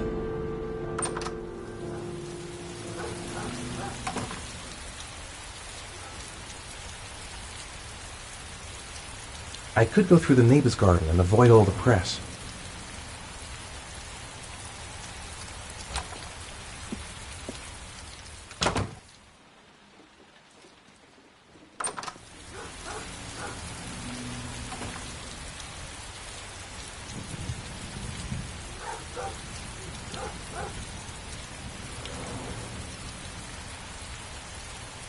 It looks like the ticket to a locker. This angel on the ticket. I'm sure I've seen it somewhere before.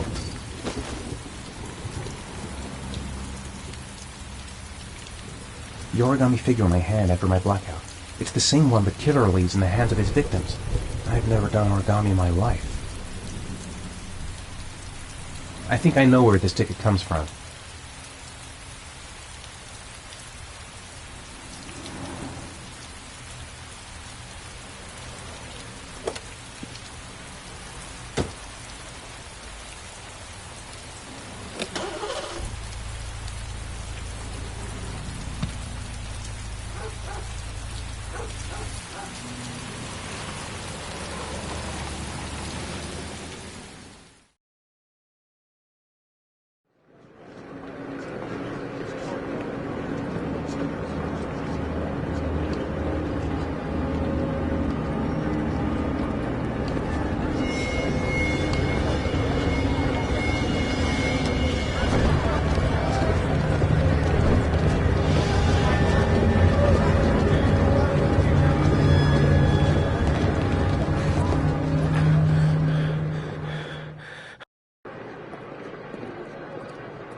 Gonna have to make it through the crowd.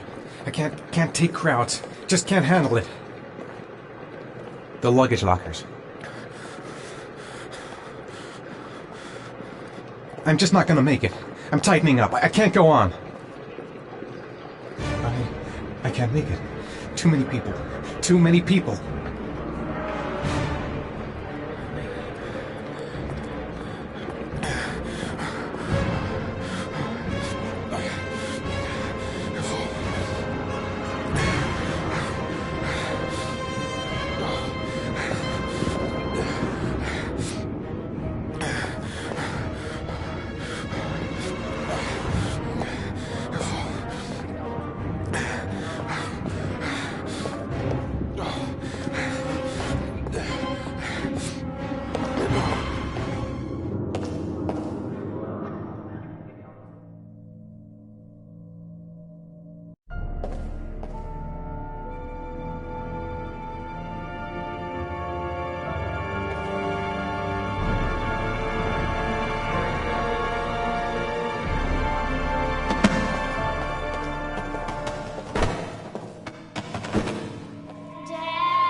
Jason!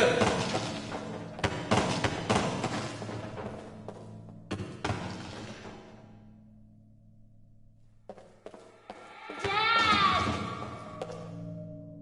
Jason!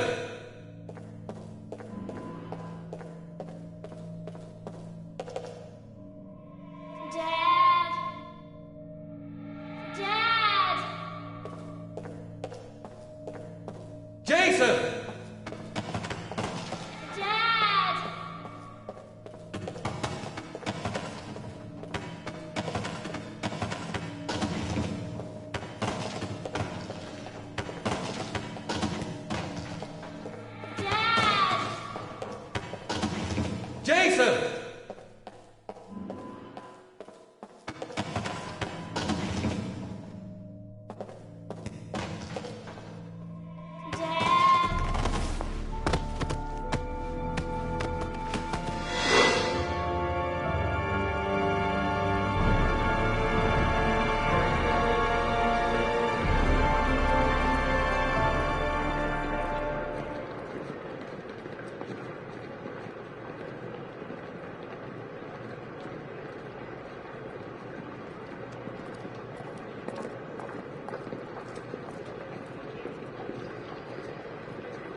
A nightmare. The whole thing was just a fucking nightmare. Jason is dead. Made it. I made it. I managed to get through the goddamn crowd. Line 18, box number 3.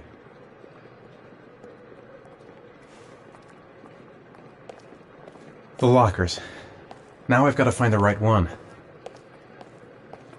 The locker number. It's on the ticket.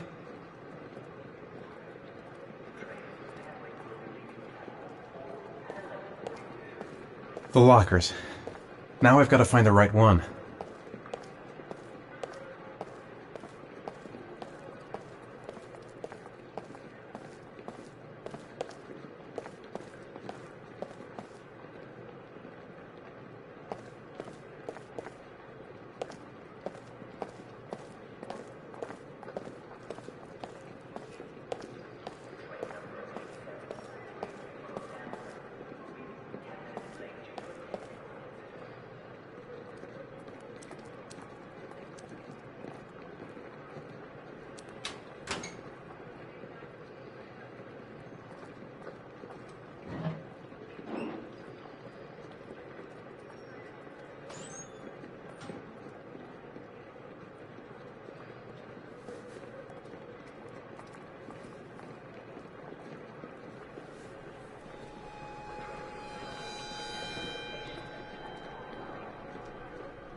The box from the locker.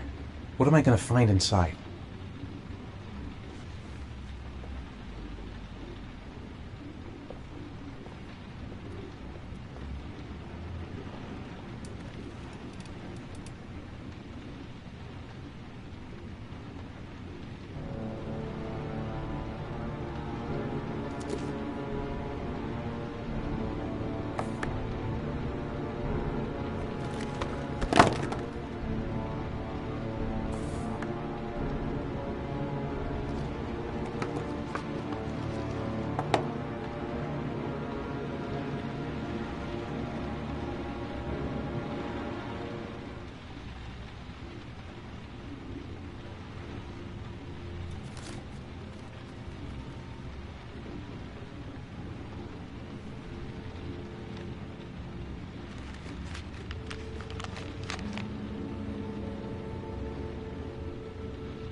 Sean.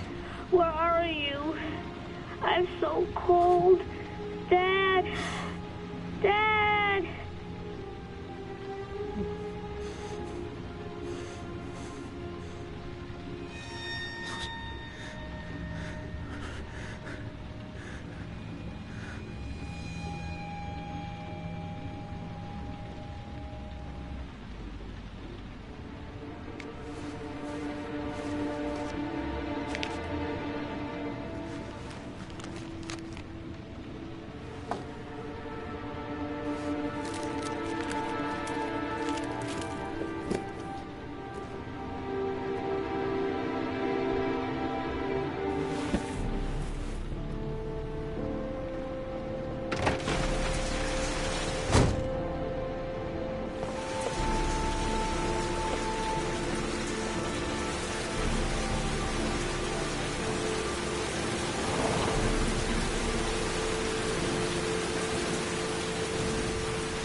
The killer is white, aged between 30 and 45. He doesn't act on impulse, but plans his crimes in a very meticulous fashion.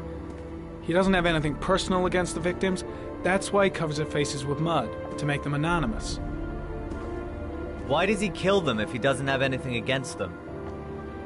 For him, they're more of an image, a symbol. That's probably why he gives them an origami figure and an orchid as gifts to apologize for what he's done to them.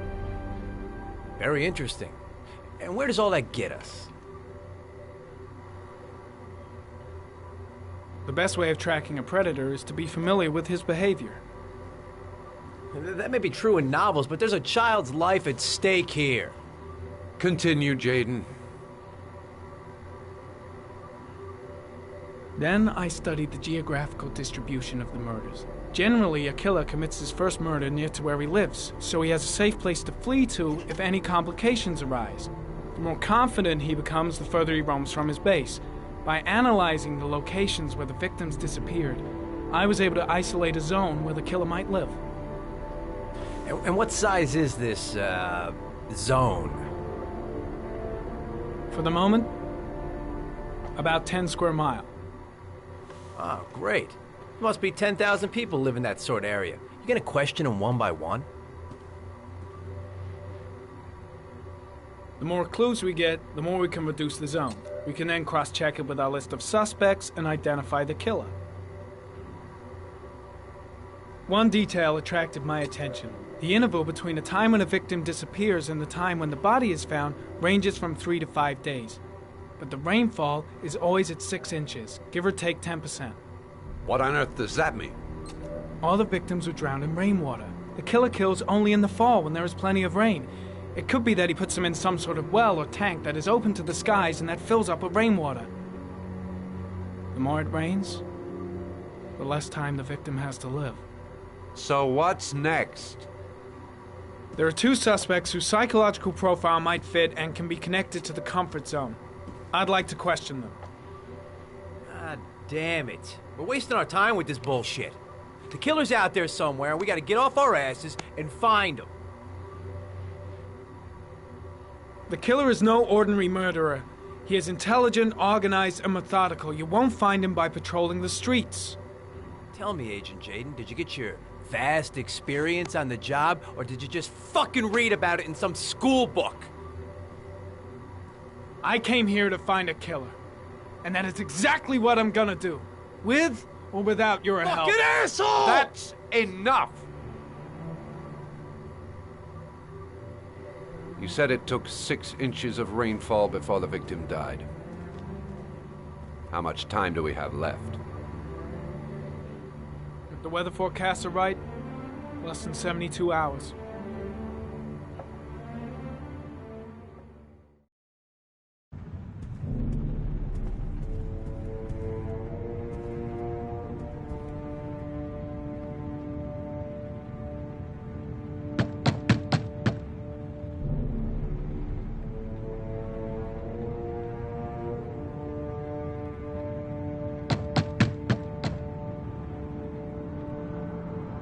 No answer.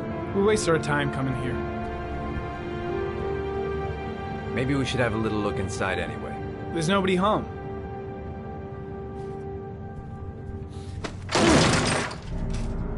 There is now. I'm not sure that's entirely legal. Call the cops.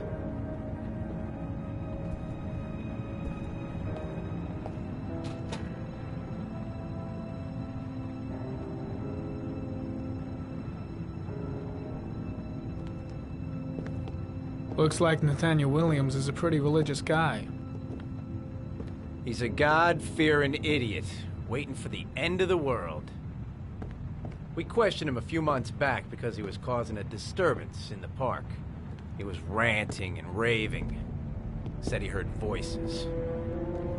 Had this idea in his sick little head that I was the Antichrist. I'd come to Earth to persecute him. Real twisted.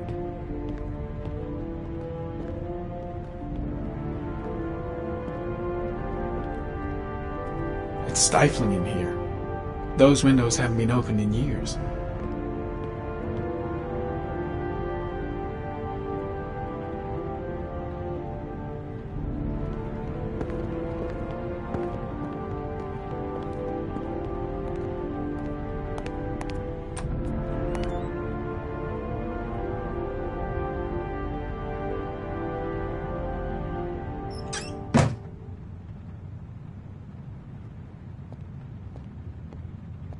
All the signs of a mystical obsessive neurosis compounded by a persecution complex.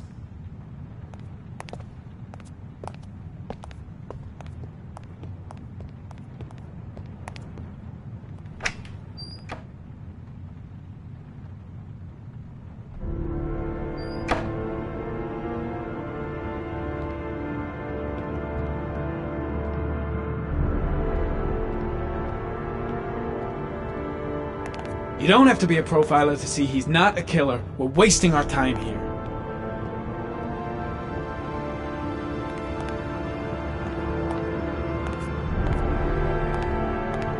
The guy's taking a break from reality, holed up here in this crazy apartment.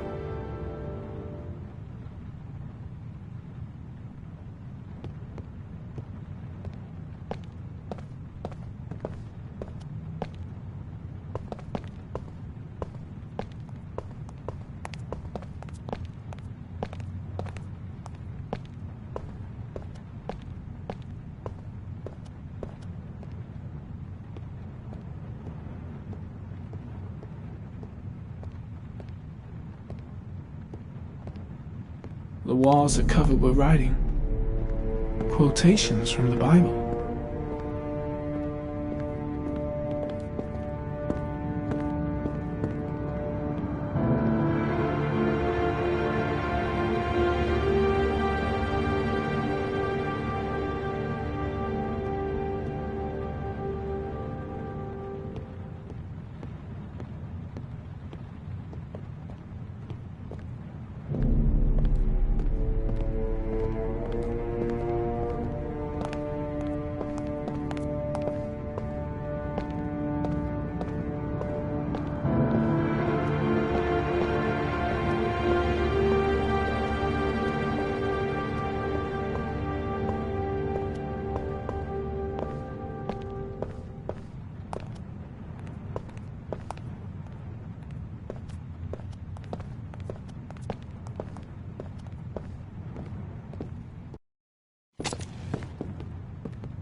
Good timing, Nathaniel.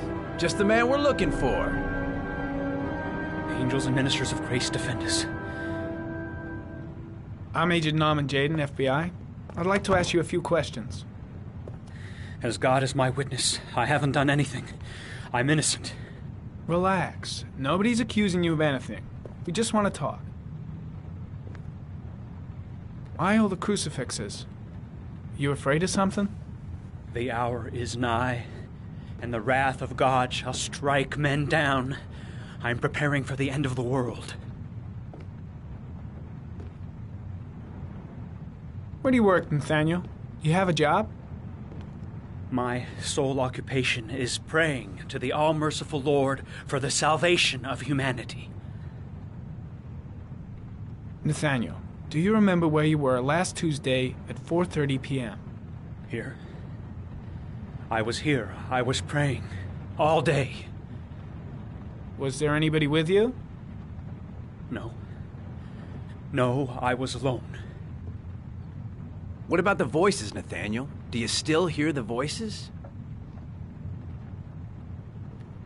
We know who talks to you, don't we, Nathaniel? Oh, we both know who talks to you. Don't speak that name. What does he say Blake, to you, Nathaniel? what are you doing? I can't talk about it. You mustn't talk about it. He orders you to go and find new prey, doesn't he? Leave him alone! He needs more and more. No. No! You mustn't mention him. You'll bring him here.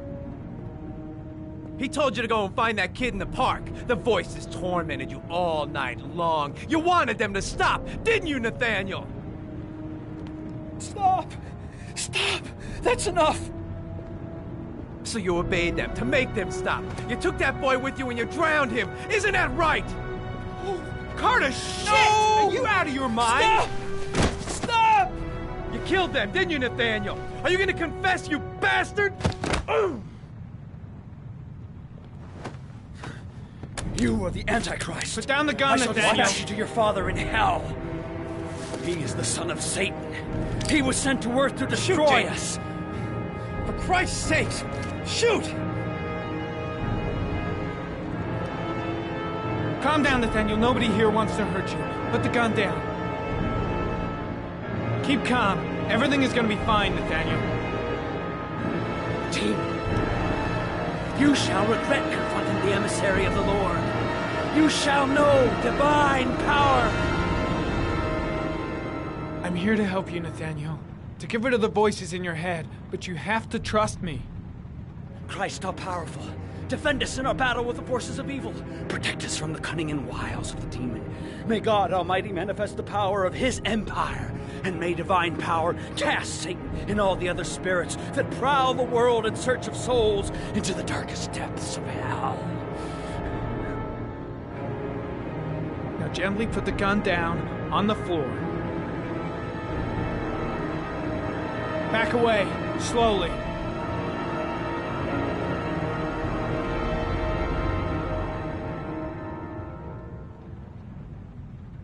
Now drop the gun. Drop it, Nathaniel.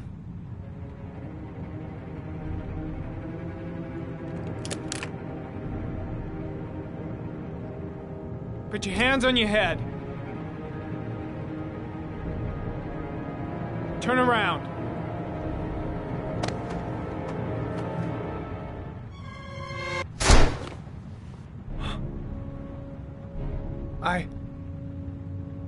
I shot him. Yep.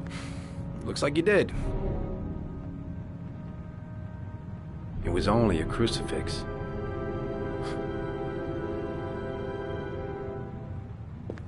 Can't say I'll miss him. Come on, let's go.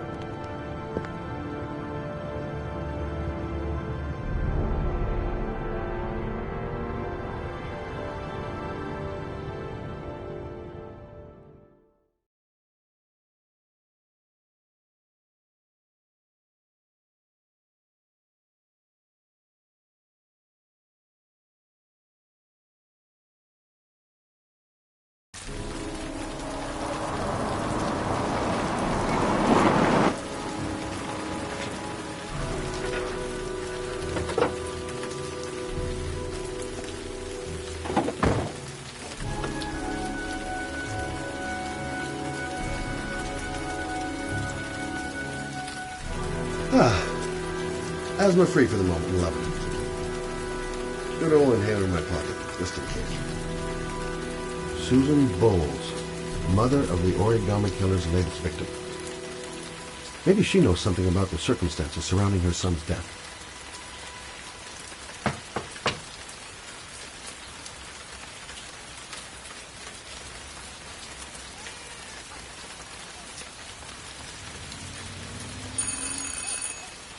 No answer. Baby screaming inside. Not a promising start.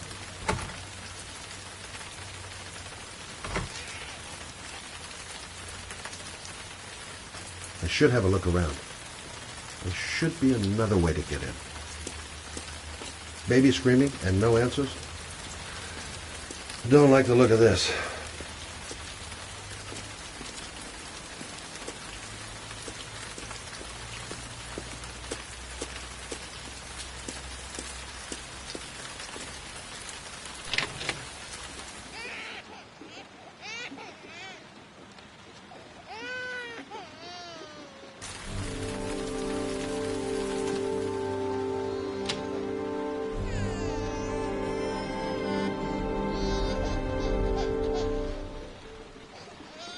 Anybody home? Mrs. Bowles.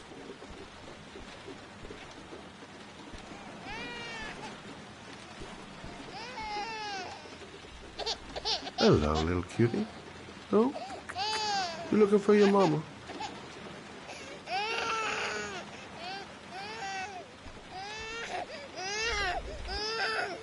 Oh, Jesus.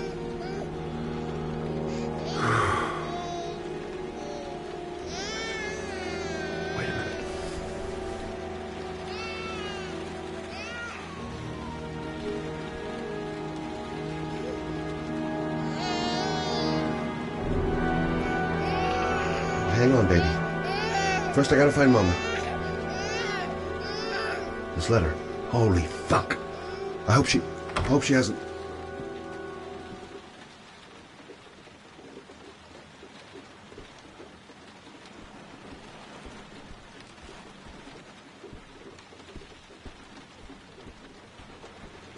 Mrs. Bowles? Mrs. Bowles, are you there?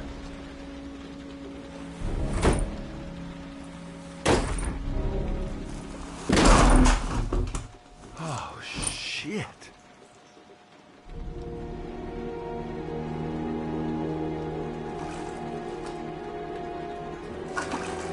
Mrs. Bowles! Mrs. Bowles, can you hear me? Wake up! Wake up!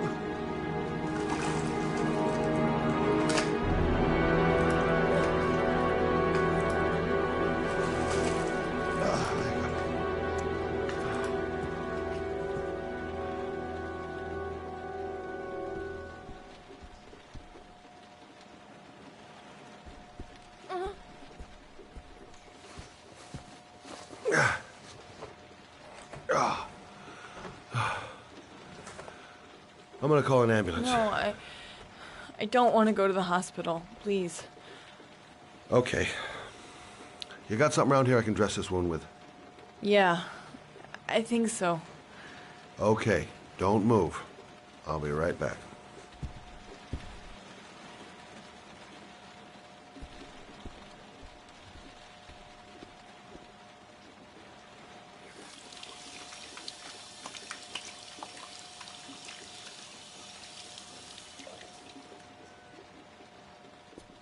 Let's see. I need this, and this, and this.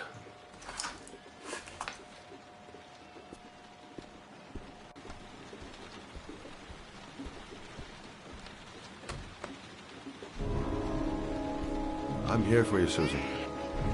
You'll be all right. I'll take care of you.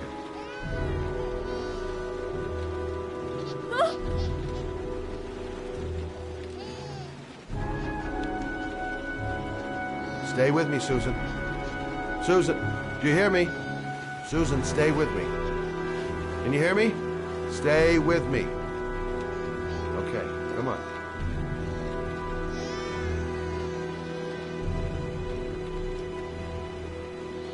There, I done what I can.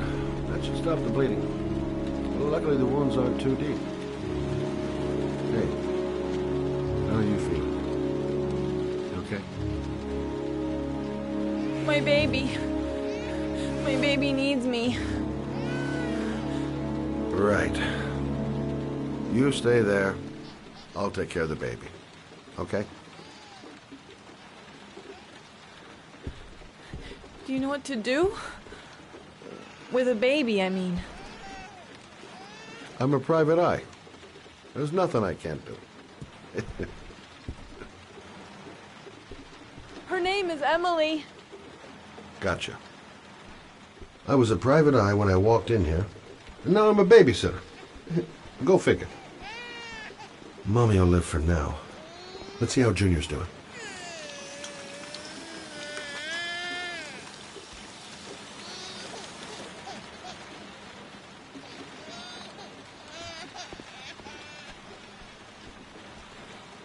Hi there, Emily.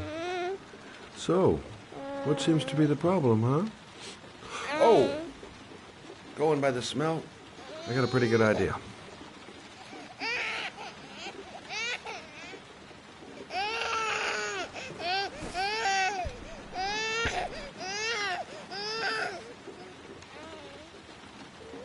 Okay. How do you do this again?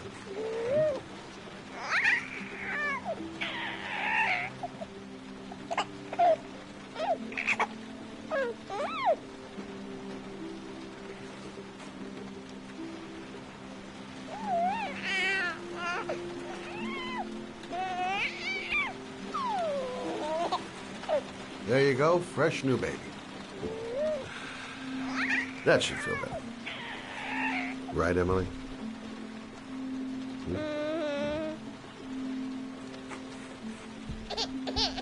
Hey, what's the matter? I thought we solved the problem. Why is she crying? I'll ask Susan. She'll know what to do. I guess I better warm this thing up.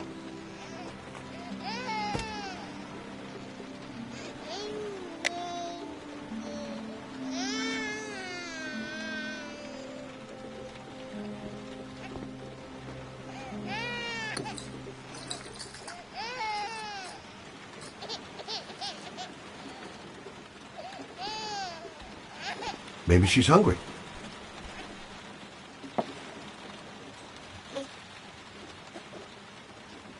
Oh, Emily, are you hungry? Huh? You hold on. I'll just tilt this bottle a little bit so you don't choke.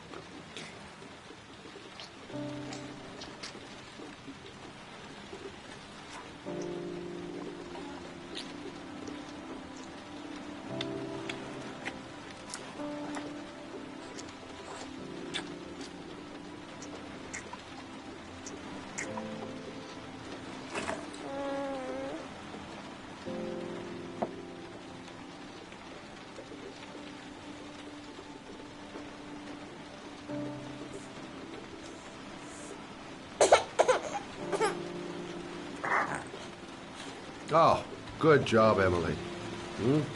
You're feeling good now, right? Now, I'm going to rock you very gently so you can have a nice little snooze. Okay? All right.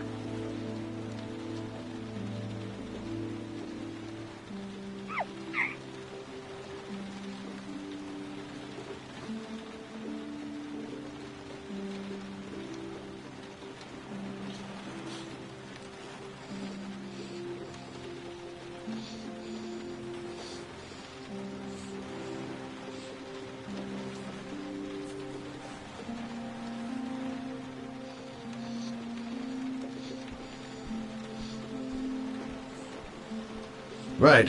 That's about the limit of my maternal powers. Poor kid.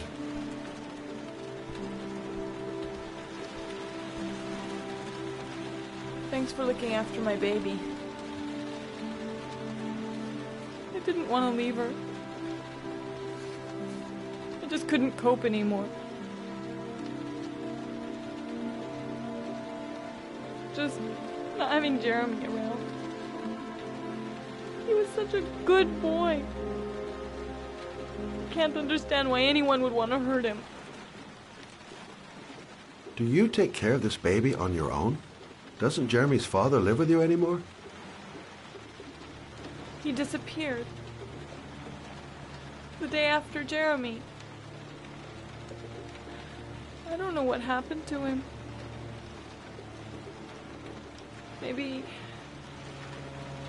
Maybe he couldn't take it. Ever since I've had to look after Emily all on my own, and I couldn't do it anymore. I understand. Did your husband say anything before he disappeared? Did he leave a note or something?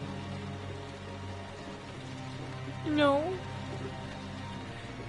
He left the house without a word, and there was just a cell phone. A cell phone? Yeah, I found a cell phone in his dresser. I'm sure it wasn't his. I'd never seen it before. I tried to turn it on, but it didn't work. Do you still have it? Yeah, it's in a drawer in the living room. You can have it if you like. I'm sure it's of more use to you than to me. Do you have any family or anybody to help you? Yeah. My mother. I didn't want to ask her for anything. We don't really get along. But I guess I'm out of options. Well, look after yourself. And Emily. I will. I promise.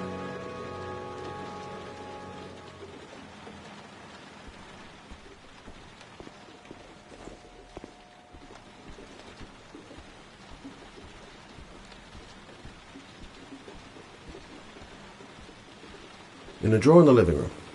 That's what Susan said.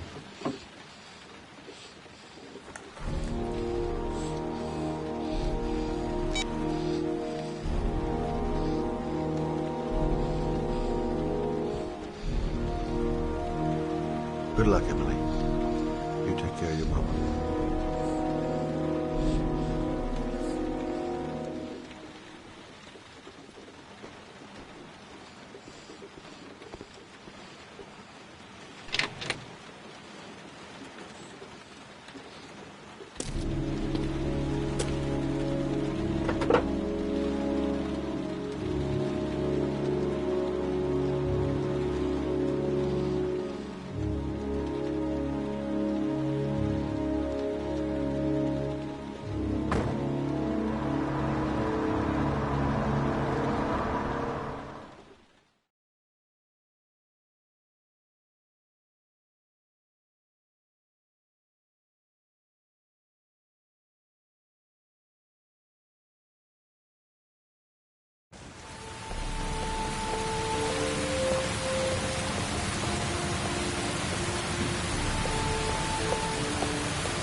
Excuse me?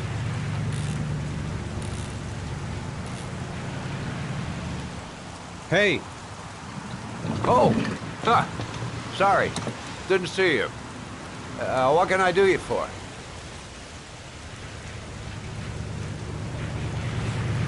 I'd like to get my car.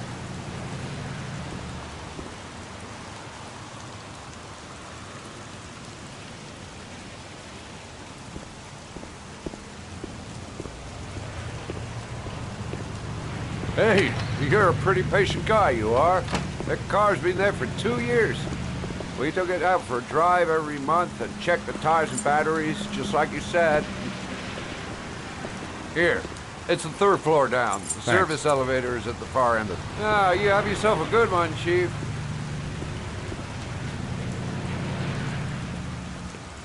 Elevator at the back of the garage, 3rd floor. Got it. Car's been here for 2 years. What does that mean? Elevator at the back of the garage, 3rd floor. Got it.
Your destination is 4 miles from here.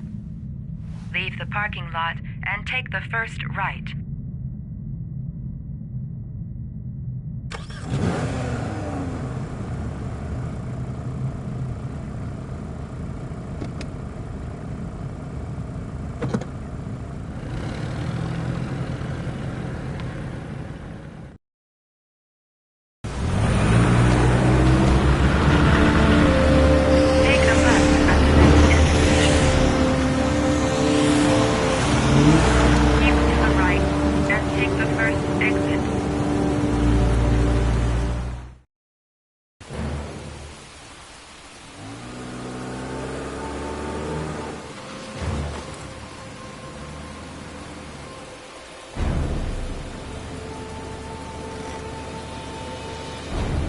Have reached your destination. Are you ready to show your courage in order to save your son? Listen carefully. Take the highway and drive against the traffic for 5 miles. If you haven't reached your destination in 5 minutes, you will have failed. I can do it. I'd do anything to save my son. If I succeed, I'll get more letters from the hangman. It's my only need. No turning back now.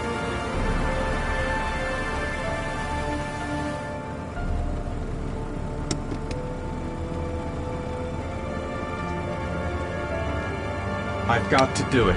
For Sean's sake. I have no choice.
press the screen. Destination reached. Your reward is in the glove compartment. The key is inside the GPS. Your reward is in the glove compartment. The key is inside the GPS. Your reward is in the glove compartment.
The atmosphere here is one of concern, as there is still no news of 10-year-old Sean Mars, who disappeared yesterday.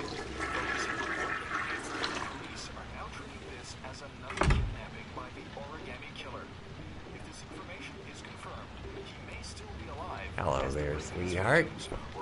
What can I do for you? I'd like a room. For you? Anything.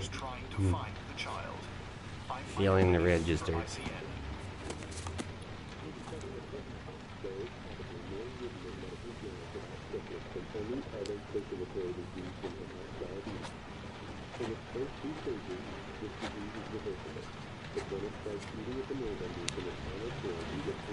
Madison, page 27, single.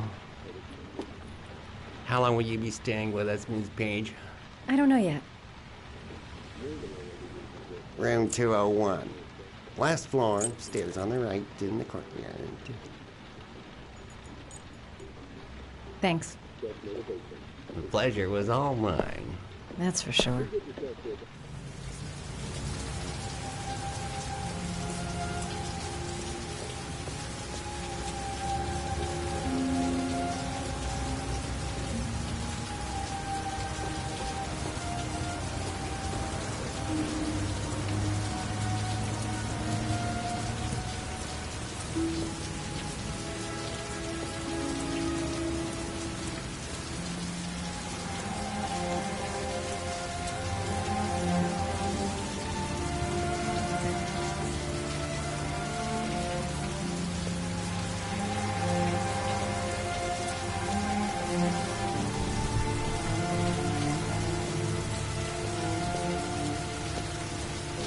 That obnoxious receptionist better not have a spare key to my room. The thought of it leaves me in a cold sweat.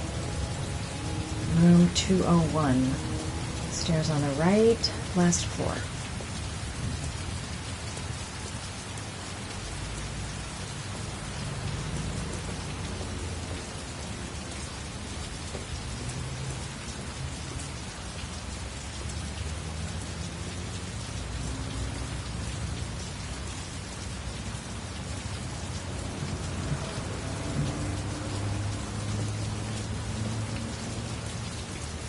There's someone there.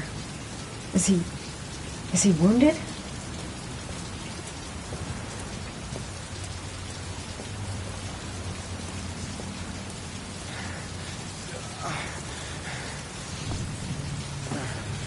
Sir? Are you all right? I'll call an ambulance. No ambulance. You're badly hurt. You need a doctor. Please, just help me to my room. It's number 207.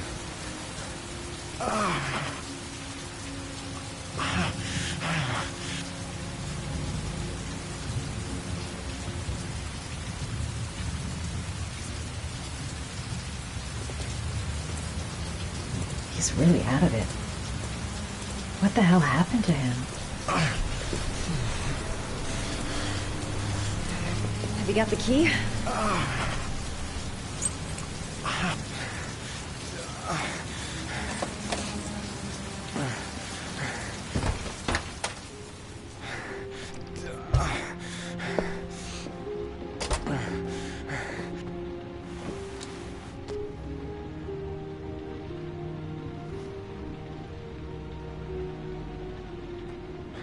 You're really in bad shape. You should see a doctor.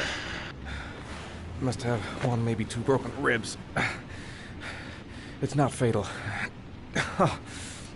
But it's sore as hell. Your head is bleeding. It looks deep.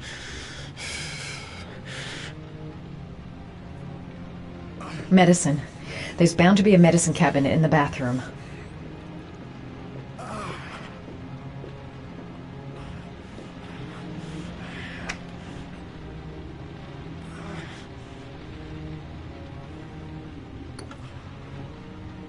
I should disinfect his cuts.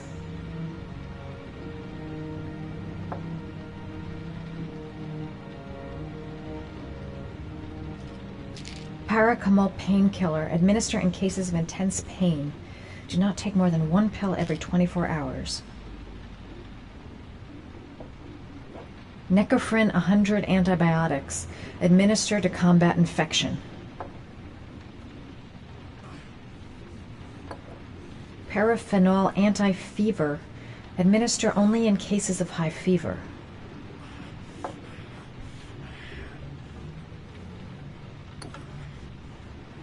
I should disinfect his cuts.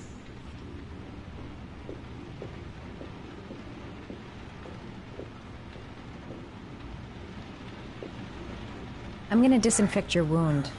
This might hurt a little.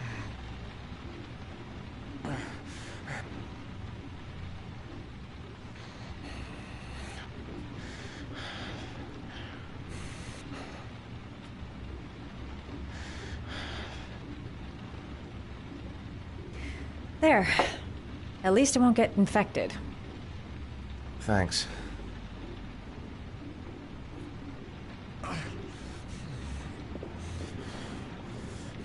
He's in trouble. I can't just walk away and leave him like that. Paracetamol painkiller. Administer in cases of intense pain. Do not take more than one pill every 24 hours. Here. Take this. It should do you some good. It's a painkiller. It'll help reduce the pain. It says on the box to take one every 24 hours. I don't think it's a good idea to exceed the dose. I can't afford to wait. I wouldn't move around for a few days if I were you.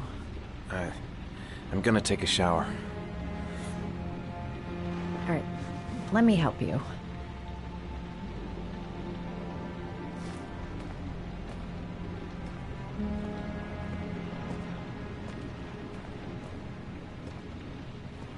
I'll wait here until you come out.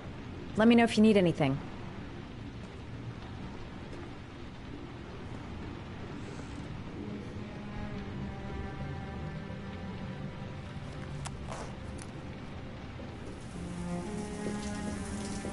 Talk to me. That way I'll know if you pass out. What's your name? Madison. Are you staying in the hotel? No, I live in town. I suffer from chronic insomnia. I seem to only be able to sleep in motels. Don't ask me why. Whenever I get too exhausted, I come and spend a night here. I'm just passing through. And what else do you do, Madison? Apart from fixing up strangers. I'm a photographer. I take pictures of furniture for fashionable design magazines. And you? I'm an architect.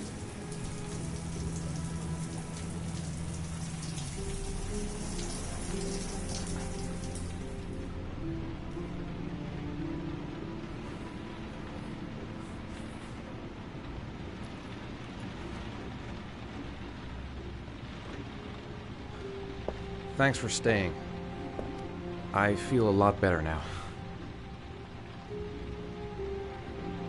Okay. I better get going then.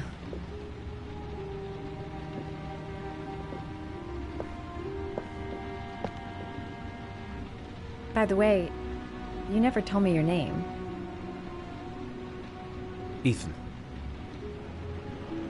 Be careful, Ethan.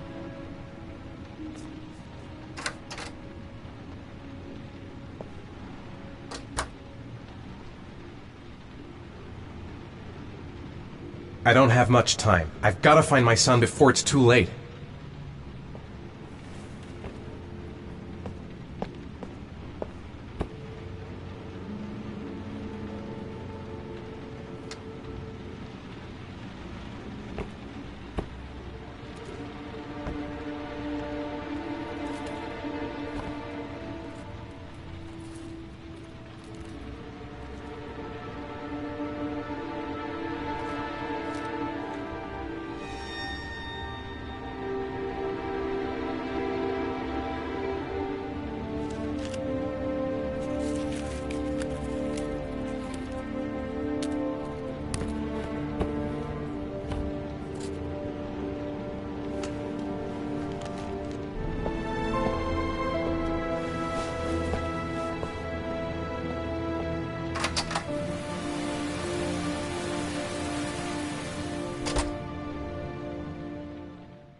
Was that the first time? Sorry? First time you killed somebody.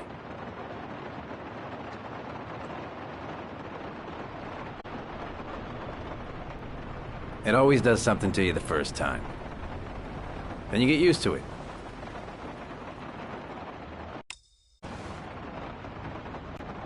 I don't want to talk about it, okay?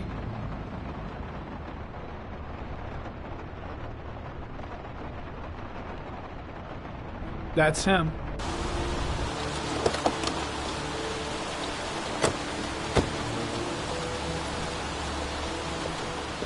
Miroslav Korda?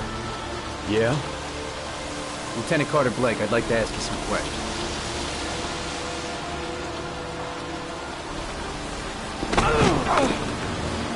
Shit, don't just stand there. He's gonna get away. Ah! Hey, man, watch it.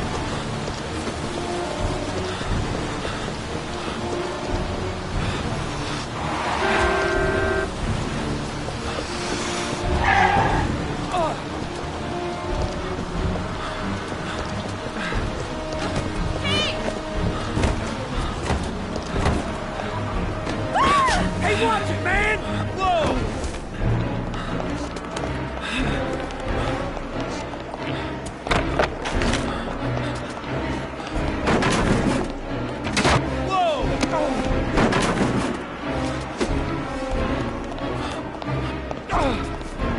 Hey, man, watch it!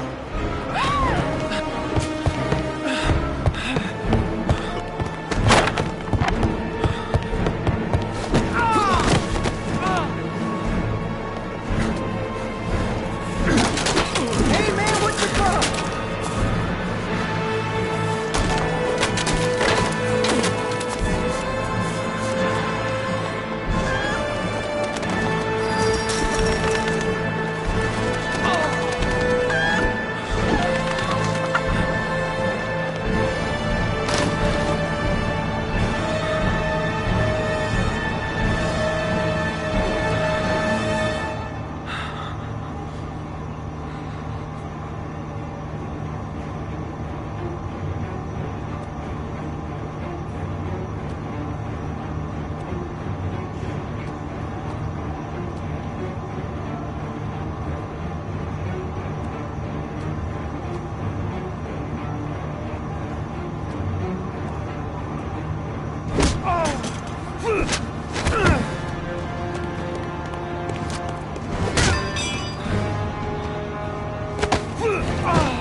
This time it looks like we got our origami killer.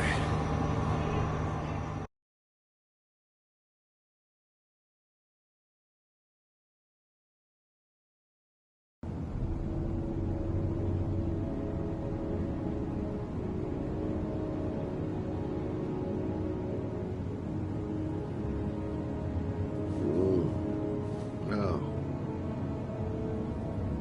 Mm.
All the newspapers are talking about Sean Mars, the kid who disappeared. Can't breathe with this goddamn humidity. Hope it stops raining soon.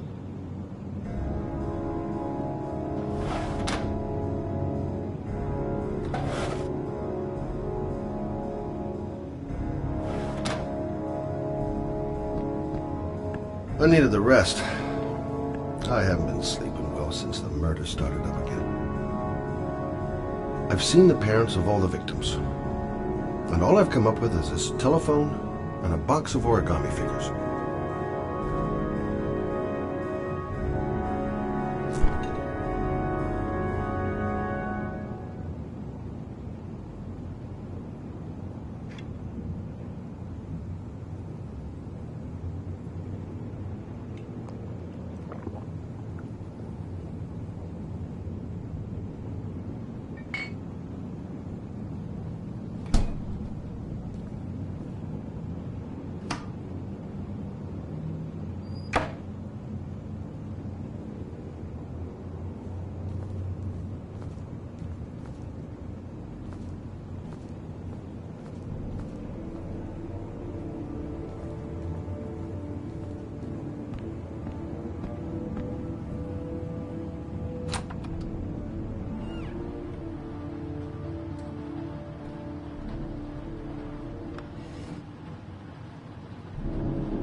You said I could contact you if I remembered anything. Can I come in? Sure.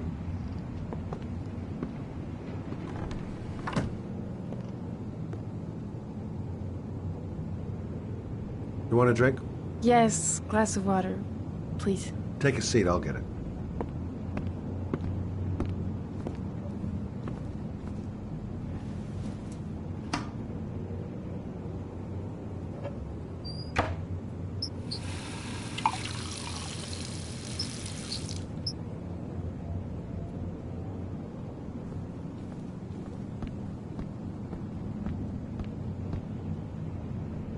Thanks.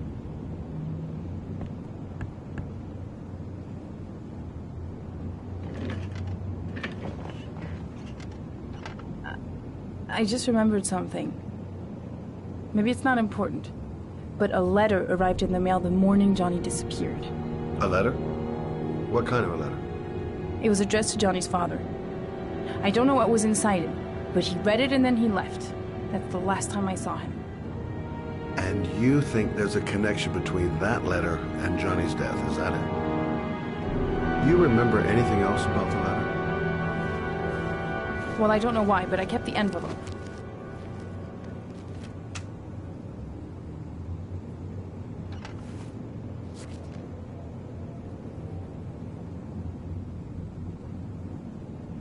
Nothing particular.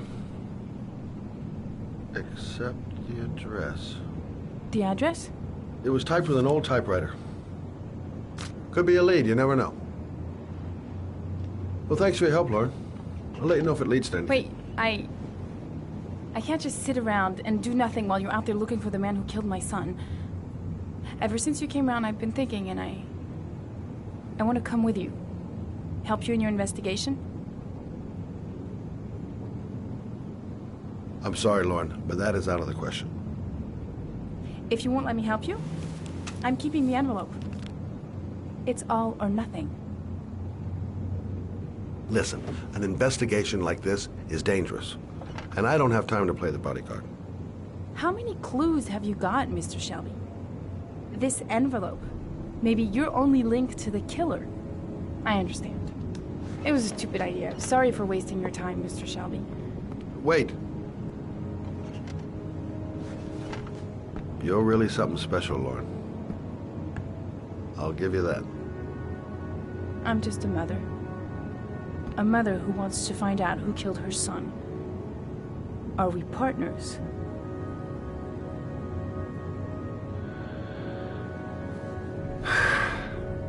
We're partners.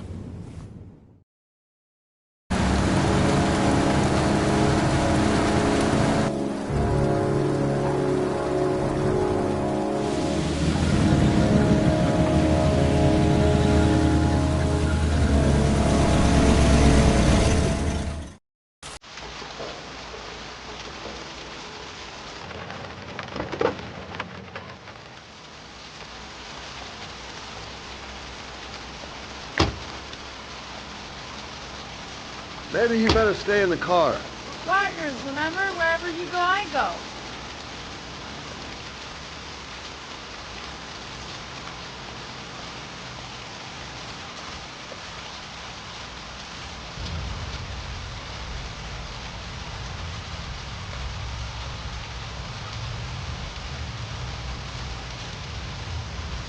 What are we doing here? We come to see Gordy Kramer. Kramer? The big wig tycoon from Kramer Construction? No, his son. You think maybe he's the origami killer? For now, I just have a few questions that need answers.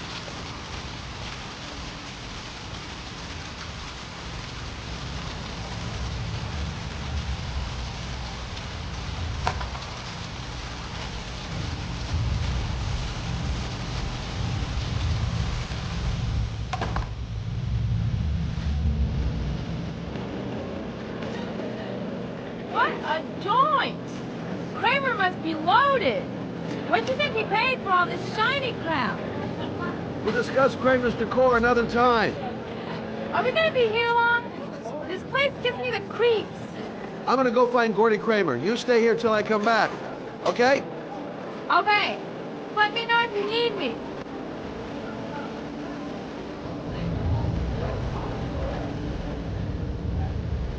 Whiskey, straight up. No ice.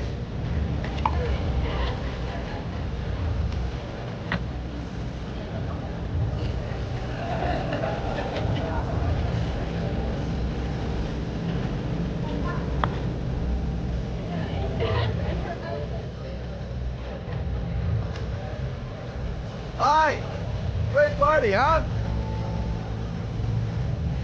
Hi! I haven't...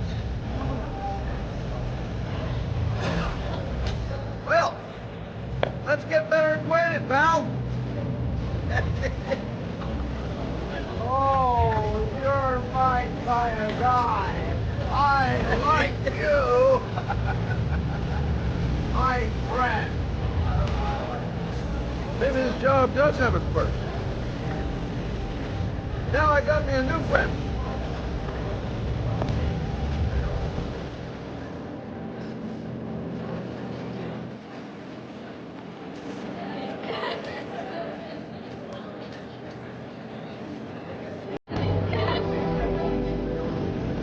Hi, I'm looking for Gordy. You know where he is? I saw him a while back. You'll be lucky to see him. He rarely hangs out down here when you get. Oh, really? Why bother throwing a party then? Why don't you go ask him?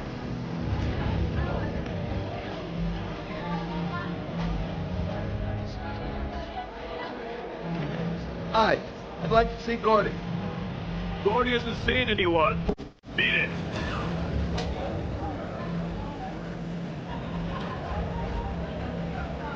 Look, here's Mr. Franklin. Says I should go up. You talk so crazy if I shove that wand down your throat? Beat it. I ain't for sale. If I want to see Gordy Kramer, how would I have to go about it some other way? Whoa! You see that guy over there? Do you know what he said about you? What'd he say? The bastard! Oh, sort him out! You motherfucker!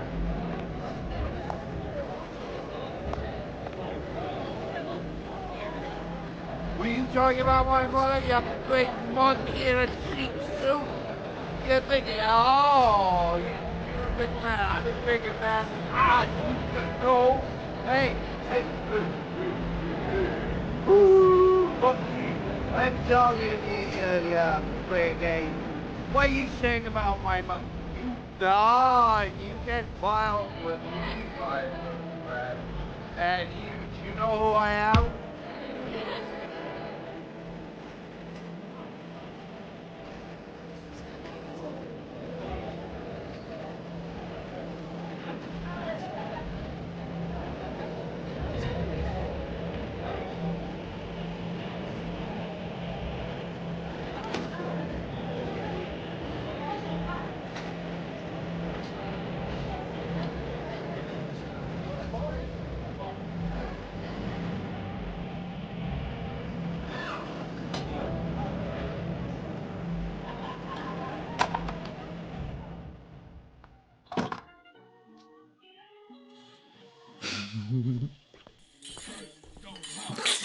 Mr. Kramer? Shh! This is the best part.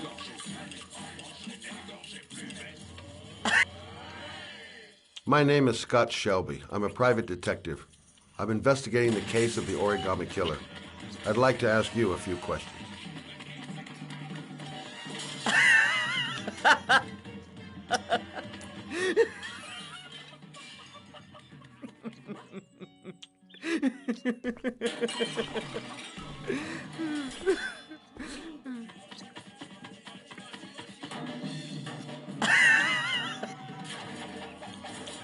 I'd like to know exactly what happened to little Joseph Brown.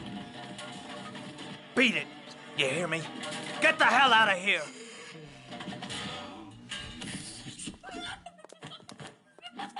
What do you want? A witness saw little Joseph Brown get in the back of your limousine. That was the last time anybody ever saw him. Now, I know you've been arrested and interrogated until your father made a little phone call and the file was closed. I'd like to hear your version of the facts. The kid was lost. I just offered to drive him home. The police arrived, I explained the misunderstanding, and I was released.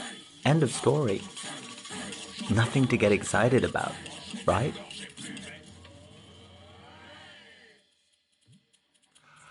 I don't know why, but your story just doesn't check out. You're giving me the crap now. Tell me something I can't believe.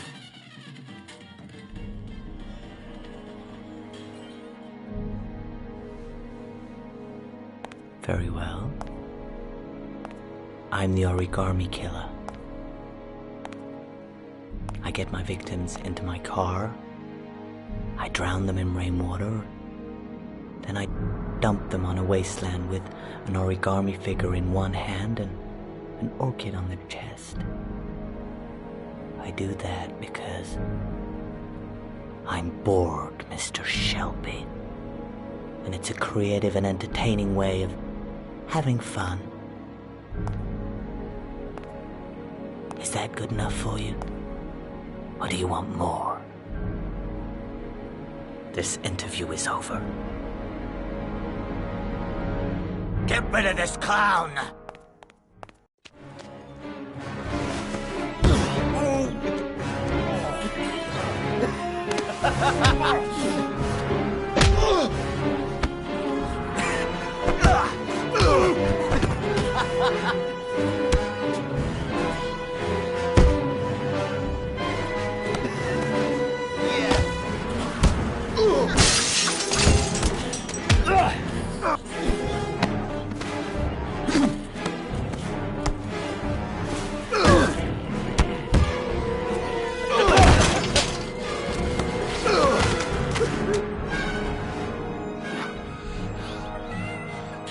It's a dangerous game you're playing, Kramer.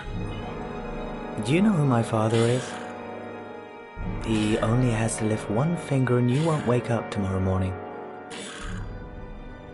You're the one that should be afraid, Mr. Shelby, not me.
It might be a trap.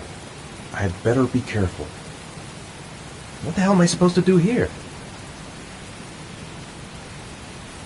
Now where am I supposed to go?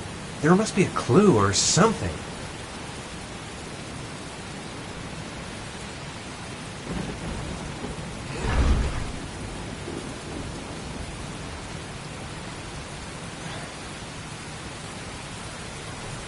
This is the old Pico power station. I thought it was abandoned. The origami figure was in the form of a butterfly. So, am I looking for a butterfly?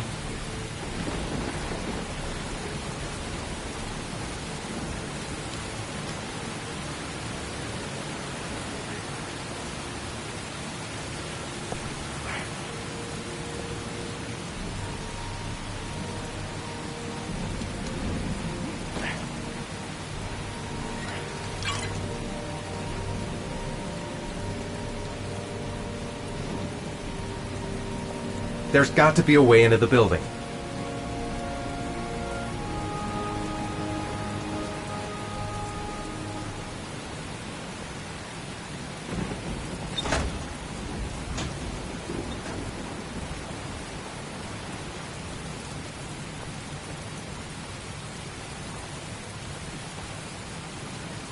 The main entrance is blocked up. There must be another entrance somewhere. Might be able to find an entrance if I go around the building.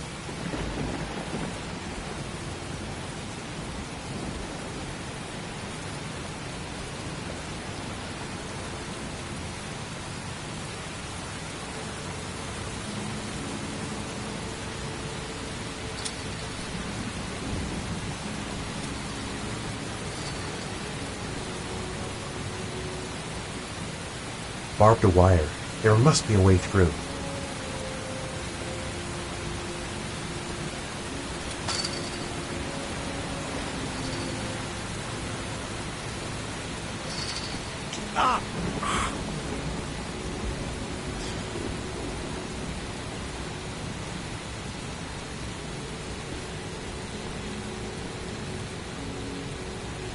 Electrical condensers. Going by the sound of them, they're still active.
Glass. Broken glass. Sharp as a razor. Impossible to go back. I'm gonna have to crawl through it, slowly, so I don't tear up my arms.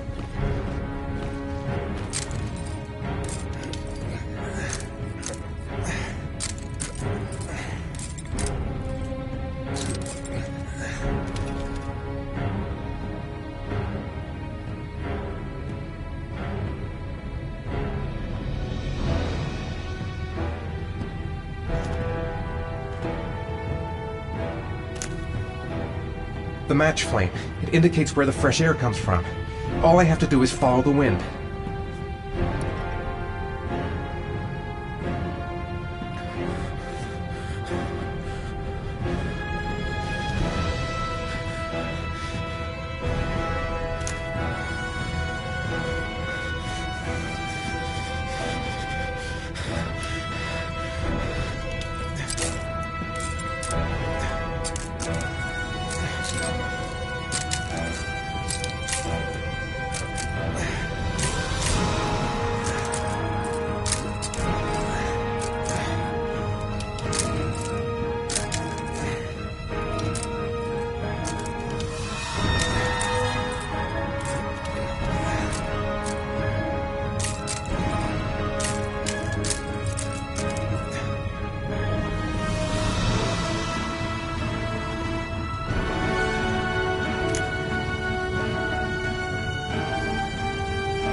To jump or not to jump?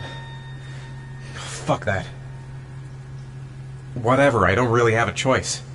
There's no other way out. Keep it together, Ethan, come on! Stupid fucking pipe! And Sean is gonna die because of me! I will not give up. I'm in this all the way to the bitter end if it saves my son. Don't even know where it leads. Good. Right. I guess I don't really have any choice.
A field of electric condensers.